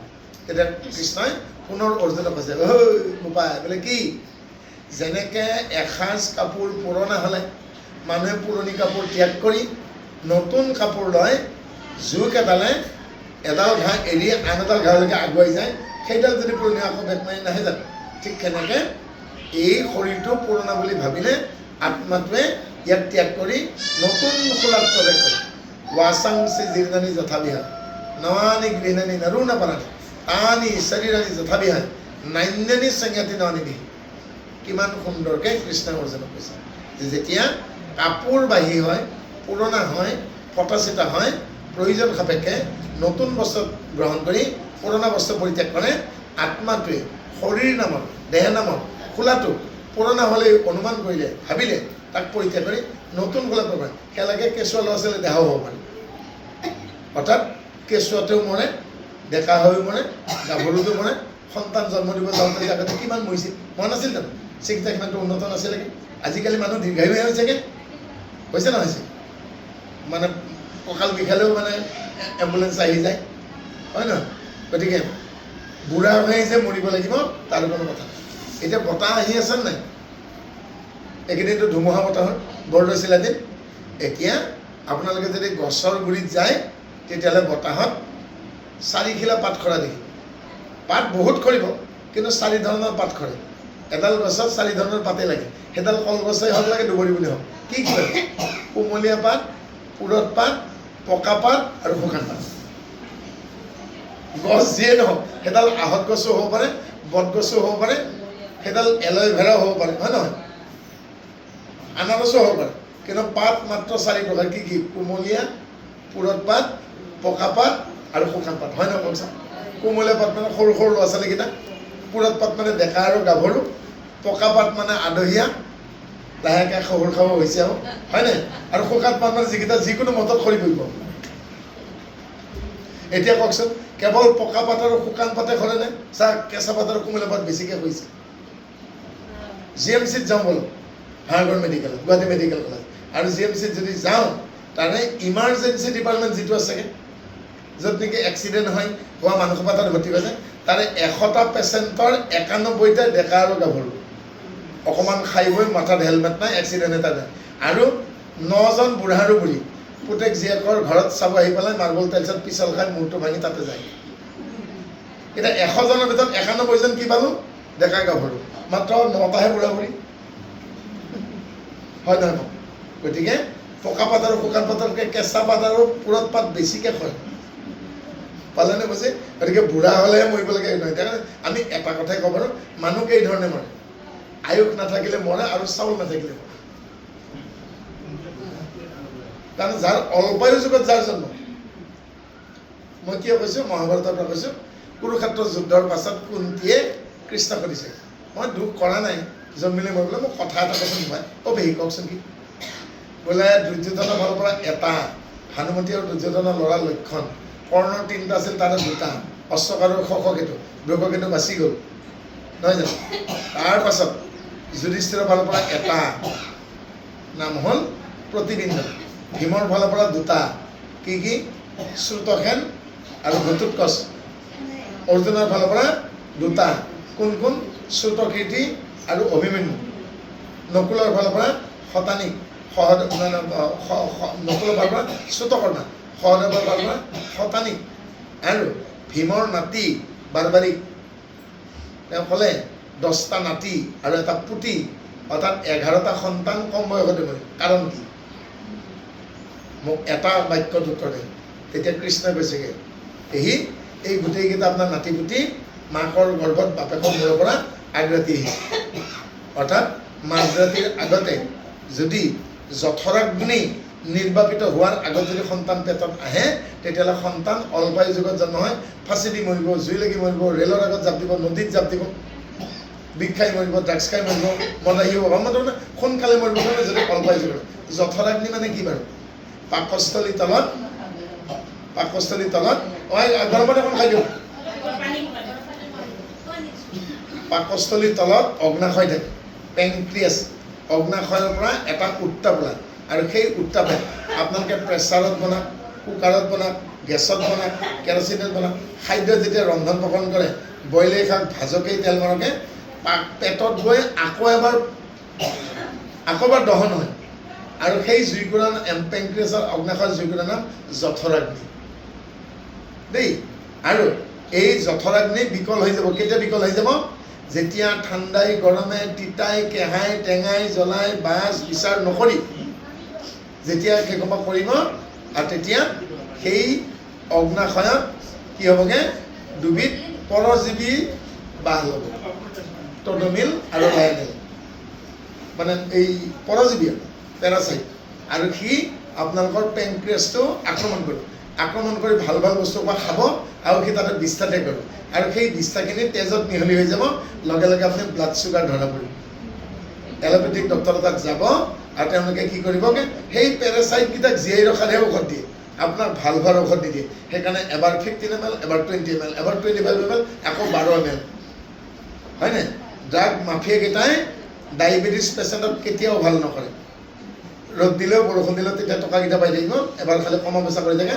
কিন্তু যদি টডমিল আৰু লায়নেল নামৰ এই পেৰাচাইট দুটাক হত্যা কৰাৰ যদি ঔষধ ওলালেহেঁতেন, ডায়েবেটিছত কোনো নমৰিল হয়। কিন্তু আজিলৈকে টডমিল আৰু লায়নেলক হত্যা কৰিব পৰা, অৰ্থাৎ এই দুটাক বধ কৰিলেই পেংক্ৰিয়াছটো মুক্ত আৰু বি কেৰটিন যেতিয়া হৰম'ন তাতে ছিক্ৰেশ্যন হ'ব, আপুনি আৰু মধুমেহ ৰোগত মৰিব নালাগে। কিন্তু যিয়েই গৱেষণা কৰে, এই টডমিল আৰু লায়নেলক হত্যা কৰাৰ কাৰণে যিয়ে গৱেষণা কৰে, তাকেই এই ঔষধ বনোৱা ফেক্টৰীৰ মাফিয়াবিলাকে হত্যা কৰে। পাইছে বুজি?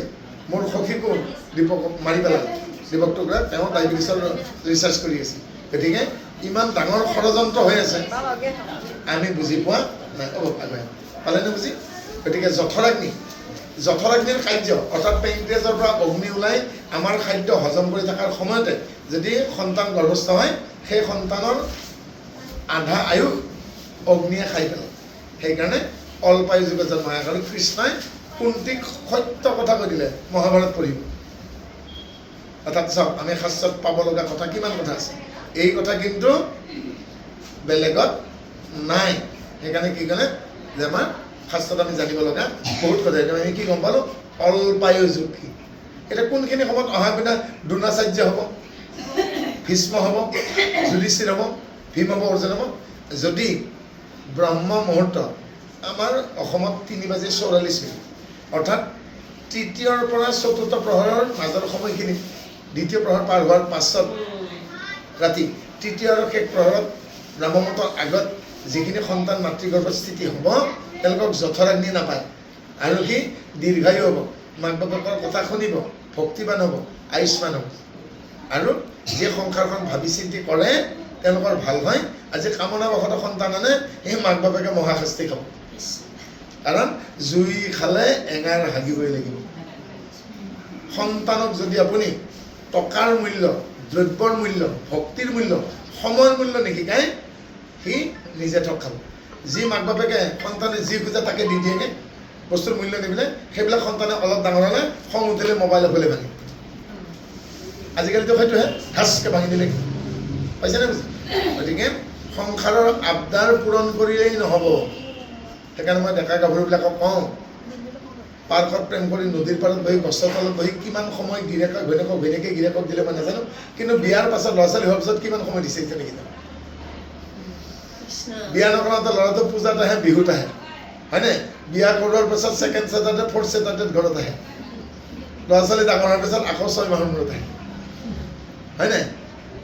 কাৰণ বাৰিষা গৰু গোহালিত দেৰিকৈ আহে, কিয় কাৰণে বাটে ঘাটে ঘাঁহেই ঘাঁহ, খৰালি কিন্তু সোনকালে আহে, কিয় কাৰণে লোকৰ পথাৰত হোৱা শাক পাচলি খাব গ'লে পোক খাব, আৰু পথাৰত নৰাকেইডালৰ লগত একো নাই, বিহলঙনি গজি আছে, সেইকেইডাল খাই তিতা জ্বলা লাগে, ঘৰত দানাখিনি আৰু বাকলিটো পাব।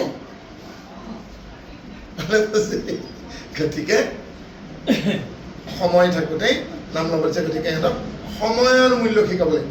সময়ৰ মূল্য যদি নিশিকায়, কাৰণ পকেটত আপোনাৰ টকা পইচা আছে, আপুনি ঘড়ী এটা কিনিব পাৰিব, কিন্তু 1 ঘণ্টা নালাগে, 1 ছেকেণ্ডো কিনিব নোৱাৰে, সময় কিনিব নোৱাৰে। টাইম টেষ্টেড, টাইম ট্ৰাষ্টেড, কিন্তু সময় কিনিব নোৱাৰি। গতিকে পৃথিৱীত এই বিশ্বব্ৰহ্মাণ্ডত 3টা চোৰ আছে। প্ৰথমটো ৰাতিহে, তাৰ নাম চোৰ। প্ৰমোচন হ'লে তাৰ নাম ডকাইত হয়। চিপৰাঙৰ ঠাইত পিষ্টল আৰু বন্দুক লয়, ডেকাৰখনটো থাকিব, হয়নে? তাৰপিছত 2 নম্বৰ চোৰটো হ'ল ডেকা গাভৰু পায়, ডেকাই গাভৰু, গাভৰুৱে ডেকাৰ মনটো চোৰ কৰে। আৰু 3 নম্বৰ চোৰটো বোলে ভগৱান নিজে। কি চোৰ কৰে বাৰু? সময় চোৰ কৰে। এদিন এৰাতিকে আমাৰ সময় চোৰ কৰে, নকৰে জানো? গতিকে ভগৱন্ত নিজে সময় চোৰ। সেইকাৰণে ভীষ্মই কি ক'লে? আহান্তকে কালো বুলি জানিবা নিবা, এওঁৱে সকলোৰে কাল নিয়ে, সময় লৈ যায়। গতিকে যি সময় আপোনাৰ জীৱনৰ পৰা গুচি গ'ল, কেতিয়াও আৰু ঘূৰাই নাপায়। হে ৰাম, এই গুণ পুনো থাকিবে ব্ৰহ্মা কোন পাৰয়, এটা কেশ গুণ ব্ৰহ্ম কৰিহে কয়। সৰ্বজ্ঞ সচ্চিদানন্দ সৰ্বশক্তি মন্ত্ৰ, সৰ্বকৰ্ম ফলদাতা সদা ভগৱন্ত। ভগৱন্তৰ নাম কি? সিদ্ধান্ত মাধৱদেৱে দিছে, হৰি ৰাম বিভু প্ৰভু অনন্ত দৈত্যানী। ঘোষাত লিখা নাই জানো? তাৰমানে হৰি ৰাম বিভু, বিভু মানে ফলাফলৰ দাতা, যি কৰ্ম সেই ফল নহয় জানো? ফল দিওঁতা তেওঁহে। কালী দুৰ্গা লক্ষী সৰস্বতী ফল দিয়া নাই, কোনে দি আছে? ঈশ্বৰে দি আছে। সেইকাৰণে ফলাফল দাতাৰ কাৰণে তাৰ নাম বিভু। প্ৰভু সৰ্বশক্তিমান, অনন্ত, যাৰ অন্ত নাই, অৰ্থাৎ তেওঁ সূক্ষ্মতকৈও সূক্ষ্ম আৰু বিশালতকৈও বিশাল। অনুৰাণীয়ান মহতো মহিয়ান। ঈশ্বৰৰ মহিমা কি? সূক্ষ্মতকৈও সূক্ষ্ম। যিটো বেজিৰে কাপোৰ চিলে আপোনালোকে কি বুলি কয়? ধেমালিতে কয় নহয়, আলি আলিয়ে যায় মোৰ দাঙি দাঙি চাই। বেজি নহয় জানো? কাপোৰ নিখিনাই জানো? দমৰ দিয়ে যে। গতিকে সেই কাপোৰ চিলোৱা বেজিটোৰ আগত কলেৰা বেমাৰৰ 500 বীজাণু বহিব পাৰে। এটা কাপোৰ চিলোৱা বেজিৰ আগত যদি 500 বেমাৰৰ বীজাণু বহিব পাৰে, সিহঁতে খোৱা খাদ্যবিলাক কিমান সৰু হ'ব? এই চচমা কাম দিব নেকি? মাথা নষ্ট হৈ যাব, হয়নে? এখন সূক্ষ্ম, এবাৰ বিশাললৈকে হওক। আমি এতিয়া দ্বাৰকানগৰ মানে গাখীৰ চকত আছোঁ, এয়া মালিগাঁও অঞ্চলত আছে। মালিগাঁওখন গুৱাহাটীত আছে, গুৱাহাটী মেট্ৰপলিটান। গুৱাহাটীখন কামৰূপত আছে, এনেই কামৰূপখন অসম ৰাজ্যত আছে। অসমখন উত্তৰ পূৰ্বাঞ্চলত, উত্তৰ পূৰ্বাঞ্চলখন চিকেন নেকাৰে সৈতে পশ্চিমৰ সৈতে লগ লাগি ভাৰতবৰ্ষ আছে।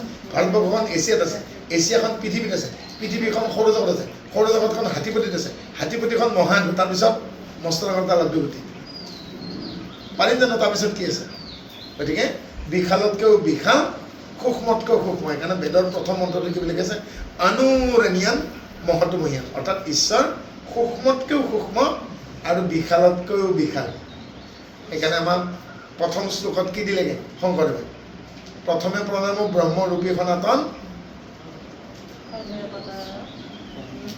সমস্ত অৱতাৰৰ কাৰণ নাৰায়ণ। একটা শাৰীত সামৰি থৈ দিছে, হয়নে? সৰ্বজ্ঞ, তেওঁ নজনা কথা একো নাই। সচ্চিদ আনন্দ, সচ্চিদ আনন্দ, সৰ্বশক্তিমন্ত, তেওঁতকে আৰু শক্তিমান কোনো নাই। সৰ্বকৰ্ম ফলদাতা সদা ভগৱন্ত। ভগৱন্ত মানে হ, গ, ৱ, ন, ত। কেইটা আখৰ আছে? 5টা। ভ মানে ভূমি, পৃথিৱীৰ স্বামী। গ মানে গগন, আকাশৰ সেক্ষীমান। ও মানে বাৰিছ, পানী, অৰ্থাৎ মেঘৰ পৰা বৰষুণ হয়, পৰে, পানী ধৰ্ম ওপৰৰ পৰা তললৈ নামি আহে, উচ্চ স্থানৰ পৰা নিম্ন স্থানত নামি আহে। পানীৰ লক্ষ্য কি? সমুদ্ৰ। কিন্তু প্ৰতি টোপাল পানী যাই পেলাই সাগৰ পায়নে? ক'ৰবাত পুখুৰীত থাকি গ'ল, ক'ৰবাত বসুমতীয়ে শুঙি ল'লে, হয়নে? আৰু কিছু অংশ সূৰ্য তাপত বাষ্পীভূত হৈ আকৌ গৈ ডাৱৰ গঠনত কিছু পৰিমাণেহে গৈ পেলাই সমুদ্ৰ পায়, নাপায় জানো? আকৌ পানী, আকৌ বৰষুণ, আকৌ মেঘ, আকৌ বৰষুণ, আকৌ বৃষ্টিপাত, আকৌ গতি, আকৌ ৰতি, আকৌ গতিৰোধ, আকৌ বাষ্পীভূত। এই চক্ৰ নহয় জানো? এই চক্ৰটোক যিয়ে নিয়ন্ত্ৰণ কৰে। পূবতে বাৰিষ পানী, নৱপদে নৱমণ্ডল, বিশ্বব্ৰহ্মাণ্ড, তপদে তৰণ, অৰ্থাৎ সেইজনে তৰাব পাৰে যাক আমি ভগৱন্ত বুলি কওঁ, যিজন বসুমতীৰ স্বামী, আকাশৰ সীমা, জলচক্ৰ নিয়ন্ত্ৰণকাৰী আৰু অনন্ত কোটি ব্ৰহ্মাণ্ডৰ অধিকাৰী। অসমীয়াত কি বুলি ক'ব? ভগৱান। অকণমান সলনি, সংস্কৃতত ভগৱন্ত, অসমীয়াত ভগৱান। এতিয়া আখৰ এটা কি হ'ল? সলনি হ'ল। তৰ ঠাইত অ আহিল, ভগৱান অসমীয়াত ততনে। অপদে অগ্নি, পৃথিৱীত অগ্নি, অন্তৰিক্ষত সূৰ্য, মধ্যত বিদ্যুৎ, যাৰ এই তিনিটা বিভূতি তেওঁ ভগৱান। অৰ্থাৎ আপোনালোকে যি জুই দেখিছে এই সূৰ্য অন্তৰিক্ষ আৰু মধ্যত বিদ্যুৎ। এই যে মেঘে মেঘে ঘৰখন হ'লে বিজুলী ওলাই, সেই হ'ল বিদ্যুৎ। এই তিনিটা বিভূতি যাৰ তেওঁ এই ভগৱান। এই সমস্ত কল্যাণ গুণ গণৰণী লয়, সবাৰ ঈশ্বৰ প্ৰভু, সবাৰে আশ্ৰয়, সবে জীৱ জন্তু ছয়, সবে ব্ৰহ্মময়, ব্ৰহ্মক বুজিলে সবে ব্ৰহ্ম কপাময়। সমস্ত কল্যাণ গুণ গণৰণী লয়। আৰু যিমানবিলাক গুণ আছে সমস্ত গুণৰ আলয় হ'ল তেওঁ নিজেই। বিলাওঁতাও তেওঁ, আলয়ো তেওঁ, পোৱাৰ অৰ্থ তেওঁৱেই। নিলয় বুলি কৈছে, নিলয় মানে বাসস্থান। সবাৰে ঈশ্বৰ প্ৰভু, সবাৰে আশ্ৰয়, আৰু নিজৰ নিজৰ হৃদয়ত নিজে পাব। আমাক ভজন দিওঁতে সুধিছিল, হেঁচা ঠেলা ক'ত নাই? হেঁচা ঠেলা ক'ত নাই? ঈশ্বৰক পাবৰ কাৰণে ক'ত শাৰী পাতিব নালাগে। অচ্যুত মিশ্ৰৰ বাবে আমাৰ তেজপুৰৰ শংকৰ আছিল অৰিজিনেলি বৰপেটা, আমাক টান প্ৰশ্ন সুধিছে যে হেঁচা ঠেলা নকৰাকৈ ঈশ্বৰক ক'ত পাব পাৰি? য'ত তোমাৰ আগতো কোনো নাই, পিছতো কোনো নাই। চেণ্ডেল জোতাও খুলি থ'ব নালাগে, কাপোৰো সলাব নালাগে, প্লেনে বাছে চবতে পাবা, কিন্তু হেঁচা ঠেলা কৰিব নোৱাৰে। তেতিয়া এজনেই শুদ্ধ উত্তৰ দিছে, নাই আজি আমাৰ মাজত, পূৰ্ণ ৰয়বা বঙাইগাঁও শৰণ কৰিছে, বোলে নিজৰ হৃদয়ত। নিজৰ হৃদয়ত ঈশ্বৰ পাবৰ কাৰণে লাইন ধৰিব লাগে নেকি? আপুনি প্লেনত বহি থাকিব পাৰে, জাহাজত যাই থাকিব পাৰে, হয়নে? আপুনি গাড়ী চলাই যাই থাকিব, নিজৰ হৃদয়ত আপুনি অনবৰতে পাব। নিজৰ হৃদয়ত লাইন ধৰা দৰকাৰ। কিমান সহজ। আৰু তাৰ পাছতো বুৰ্বক মানুহবিলাকে লাইন ধৰে। ক'ৰবাত আকৌ জেনেৰেল লাইন বোলে 500 টকাৰ, VIP লাইন বোলে 2000 টকাৰ। ঈশ্বৰক পাবৰ কাৰণে 500 টকাৰ লাইন ধৰিব লাগিব, 2000 টকা লাইন ধৰিব লাগিব, বেদতটো উল্লেখ নাই, আছে নেকি? হয়নে? গতিকে কৃষ্ণ যদি হৃদয়তে পায়, আমি হৃদয়ত আছে বুলি চিনি পাম কেনে? এজন সৰু ল'ৰাটো নাপাব। বিশ্বাসে বুলি কৈ দিলোঁ দেখোন। সৰু ল'ৰাটোৱে যেনেকৈ বিশ্বাস কৰে, তই মগটো আন, বাতিটো নানে কিন্তু কনচেপ্ট ধাৰণা যেতিয়া ক্লিয়াৰ হ'ব, পাইছেনে বুজি? গতিকে আমাক 3টা বস্তু দিছে, আৰু সেই 3টা বস্তু যেতিয়া প্ৰাপ্তি হয়, সৰু ল'ৰা ছোৱালীখনে পূৰত হৈ যাব পাৰে, ডাঙৰো নুবুজিব পাৰে। বিচাৰ, আচাৰ, প্ৰচাৰ, কোনটো ভাল কোনটো বেয়া যিদিনাখনে বুজিব পাৰিব, সি সৰু ল'ৰা ডাঙৰলৈকে ধ্ৰুৱ নে প্ৰহ্লাদত কৈছে নাপাইছে, পাইছেনে বুজি? সৰুতে সাপে খালে, ডাঙৰত কেঁচুলৈকে ভয়। মাত্ৰ 8 মাহ হৈছে, চুঁচৰিব পৰা হৈছে, অলপ লুধুৰ বুধুৰ, খোজ কাঢ়িব নোৱাৰে, অলপ শকত লগ দেৰিকৈ খোজকাঢ়ে নহয়। মোৰ ভাগিন তাৰমানে ভনীজনী ল'ৰা, মই নামঘৰৰ পইচা নিব গৈছোঁ, আৰু মোক কৈছে, দাদা তুমি ৰবা, কাপোৰ কেইখন আউডালি দি মই তোমাক অৰিহণাটো দিম। শাহুৱেকৰ ভৰি ভাঙিছে, শ্লিপত পৰি। শাহুৱেকক কৈছে, মা ল'ৰাক চাব। ল'ৰাই কোন মুহূৰ্তত চুঁচৰি গৈ নামঘৰৰ চাকিত আঙুলি দিলে, পুৰিলে, একদম টিঙৰ গজাৰ খুলি যোৱাকৈ চিঞৰিছে। আৰু লাগি গ'ল নহয়, তাৰ পিছত শাহুৱে বোৱাৰী আপোনাক কৈছিলোঁ যে মই ৰাখিব ভাঙা ভৰি মই ৰাখিব পাৰোঁ নেকি? মানে খালি দুইজনে পিটিবলৈ বাকী নাপায়। মই সেনেকুৱা উগ্ৰমতী মোৰ ভনী দেখা নাছিলোঁ। মই তেতিয়া এটাই কথা ক'লোঁ, কি ক'লোগে যে আজিৰ পৰা ৰখি জুইত হাত নিদিয়ে। বয়স কিমান হৈছে? 8 মাহ।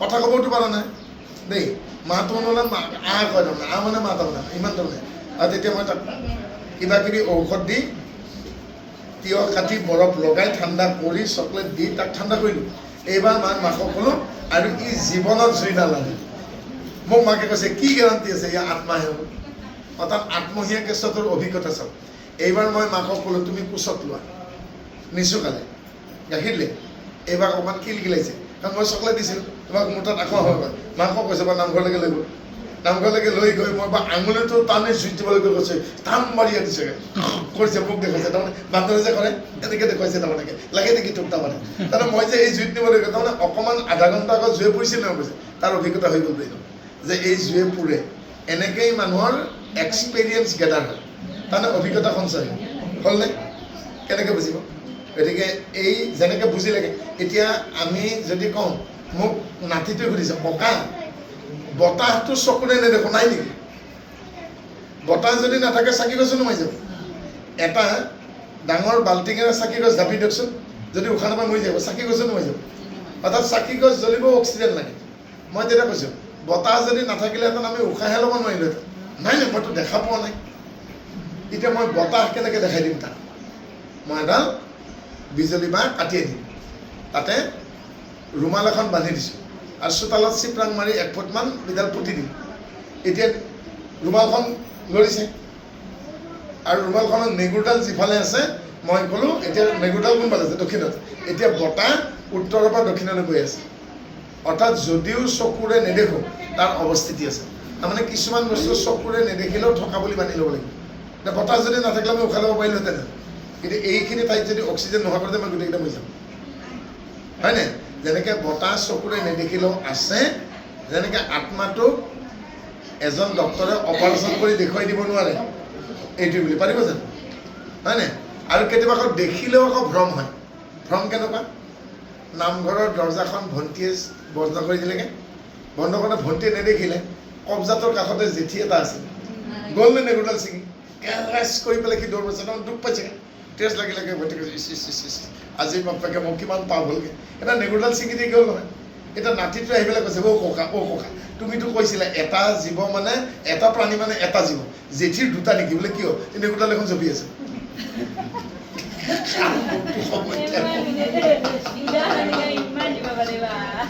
এটা প্ৰাণী মানে যদি এটা জীৱ ই সিফালে কেৰেচ কৰি সিফালে গৈছে তাতে যেনে সেইটো যিটো দুখ পাইছে কিন্তু নেজডালতো জপি আছে ইয়াত জীৱ নাথাকিলেতো জপি থাকে এতিয়া জীৱ কেইটা মোক কোৱা এতিয়া ল'ৰা ছোৱালী পাৰিব নেকি বোলে কওকচোন কি উত্তৰ দিব কেতিয়াবা এই মাথা কাষি গোবৰ হৈ যাতা হয় নাই তেতিয়া মই তাক ক'লোঁ ইমান দিনে যে জেঠীৰ পোকৰত নেগুৰডাল লাগি আছিল নে লৰচৰ কৰি আছিল নাছিল গতিকে জেঠীৰ হাতখন জেঠীৰ ভৰিখন তাৰ যদি ভৰিখনো ছিঙি যায় কিছু সময় কঁপি থাকিব হয় নাই ইয়াৰ প্ৰমাণ গুৰুচৰিত চাব লাগিব যেতিয়া শংকৰদেৱৰ হৰিজোঁৱাইক আৰু মাধৱদেৱক ধৰি লৈ গ'ল হাতী ৰখাৰ কাৰণে আৰু হাতী ধৰি ৰাখিব নোৱাৰিলে হাতী পলাই গুচি গ'ল তেতিয়া মাধৱক ক'লে তোৰ কাণ দিব লগা মানুহ আছেনে নাই তেতিয়া কৈছে শংকৰদেৱ গুৰুজনাক পাই যোৰহাটৰ কাষৰ দেৰগাঁৱৰ নেঘেৰী টিঙৰ শিৱ মন্দিৰৰ কাষৰ ছোৱালী চাই জোৰণ দিব যোৱা ছোৱালীক মই এৰি থৈ আহিছোঁ মই বিয়া কৰোৱা নাই ইয়াক লাভ নাই মই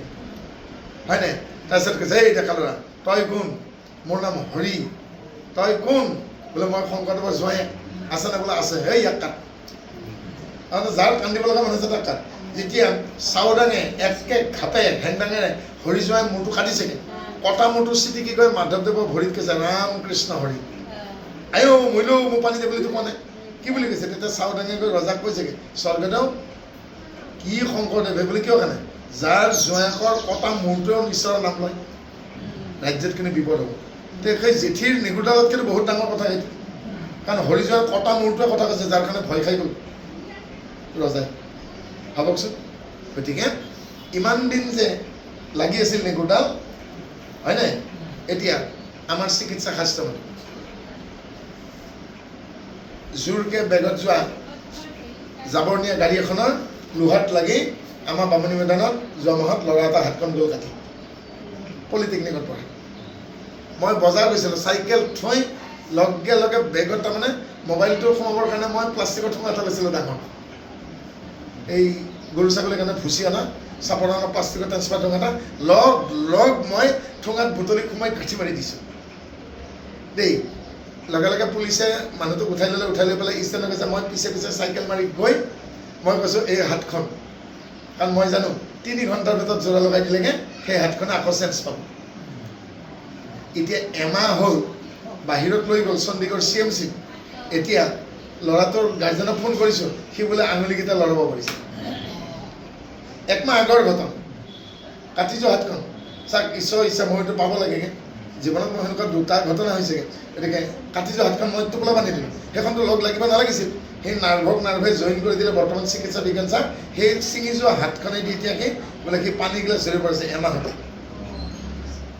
ভাবকচোন হয় নাই নতুনকৈ বিয়া কৰিছোঁ আৰু গুৱাহাটী চাবলৈকে আহা এটা অপদাৰ্থই ডিঙিটো বাছৰ পৰা কাৰোবাৰ পৰা মূৰটো ওলাই দিলেগৈ আৰু সেই ডিভাইডাৰত থকা পোষ্ট থাকিলে মূৰটো ছিঙি চিৰিমতি ভৰিত পৰিছে আৰু মূৰটো কৈছে পানী আমি এসপ্তাহ ভাত খাব চিৰিমতে কৈছে এতিয়া মাথাটো যে ছিঙি গ'ল পানী মই চিৰিমতে কৈছে সঁচা কৈছে মই কটা মূৰটো কৈছে এনেকৈ পানী কটা মূৰটো কৈছে এসপ্তাহ আমি ভাত খাব পৰা নাই ফুটবলৰ দলে চিঠি কি আহিছে গতিকে জেঠিনেছ কি কথা ইমান দিন লাগি আছিল নে নাছিল ৰিলেটিভিটি আপেক্ষিকতা বাদ অলপ পিছত কিন্তু জেঠি নিৰ্গোলাল ঠাণ্ডা হৈ যাব হয় নাই যেতিয়ালৈকে তাত টেম্পাৰেচাৰটো থাকিবগে তেতিয়ালৈকে সি চটপটাই থাকিব কাৰণ ইমান দিন তাক পোখত লাগি আছিল যে হয় নাই গতিকে এই মা ঢুকা পাছত দেউতা ঢুকা পাছত শ্ৰীমতী পাই আছে বুলি ভাবি পেলাই দেউতাৰ কাহিটো ভাত পাৰে মাৰ কাহিটো ভাত মই বোলো আৰু কোন আছে ঘৰত ধেত তেৰিকা ভুলতে পাই দিলোঁ এতিয়া ৰিটায়াৰমেণ্ট কৰাৰ পিছদিনাখন আকৌ সাঁচি পাৰি ঘনে হয় না ভাল হ'লে নাই মোৰ দেৰি হৈছে কোনটো অফিচত যাব যোৱাকালি দেখোন আপুনি ৰিটায়াৰ হৈছে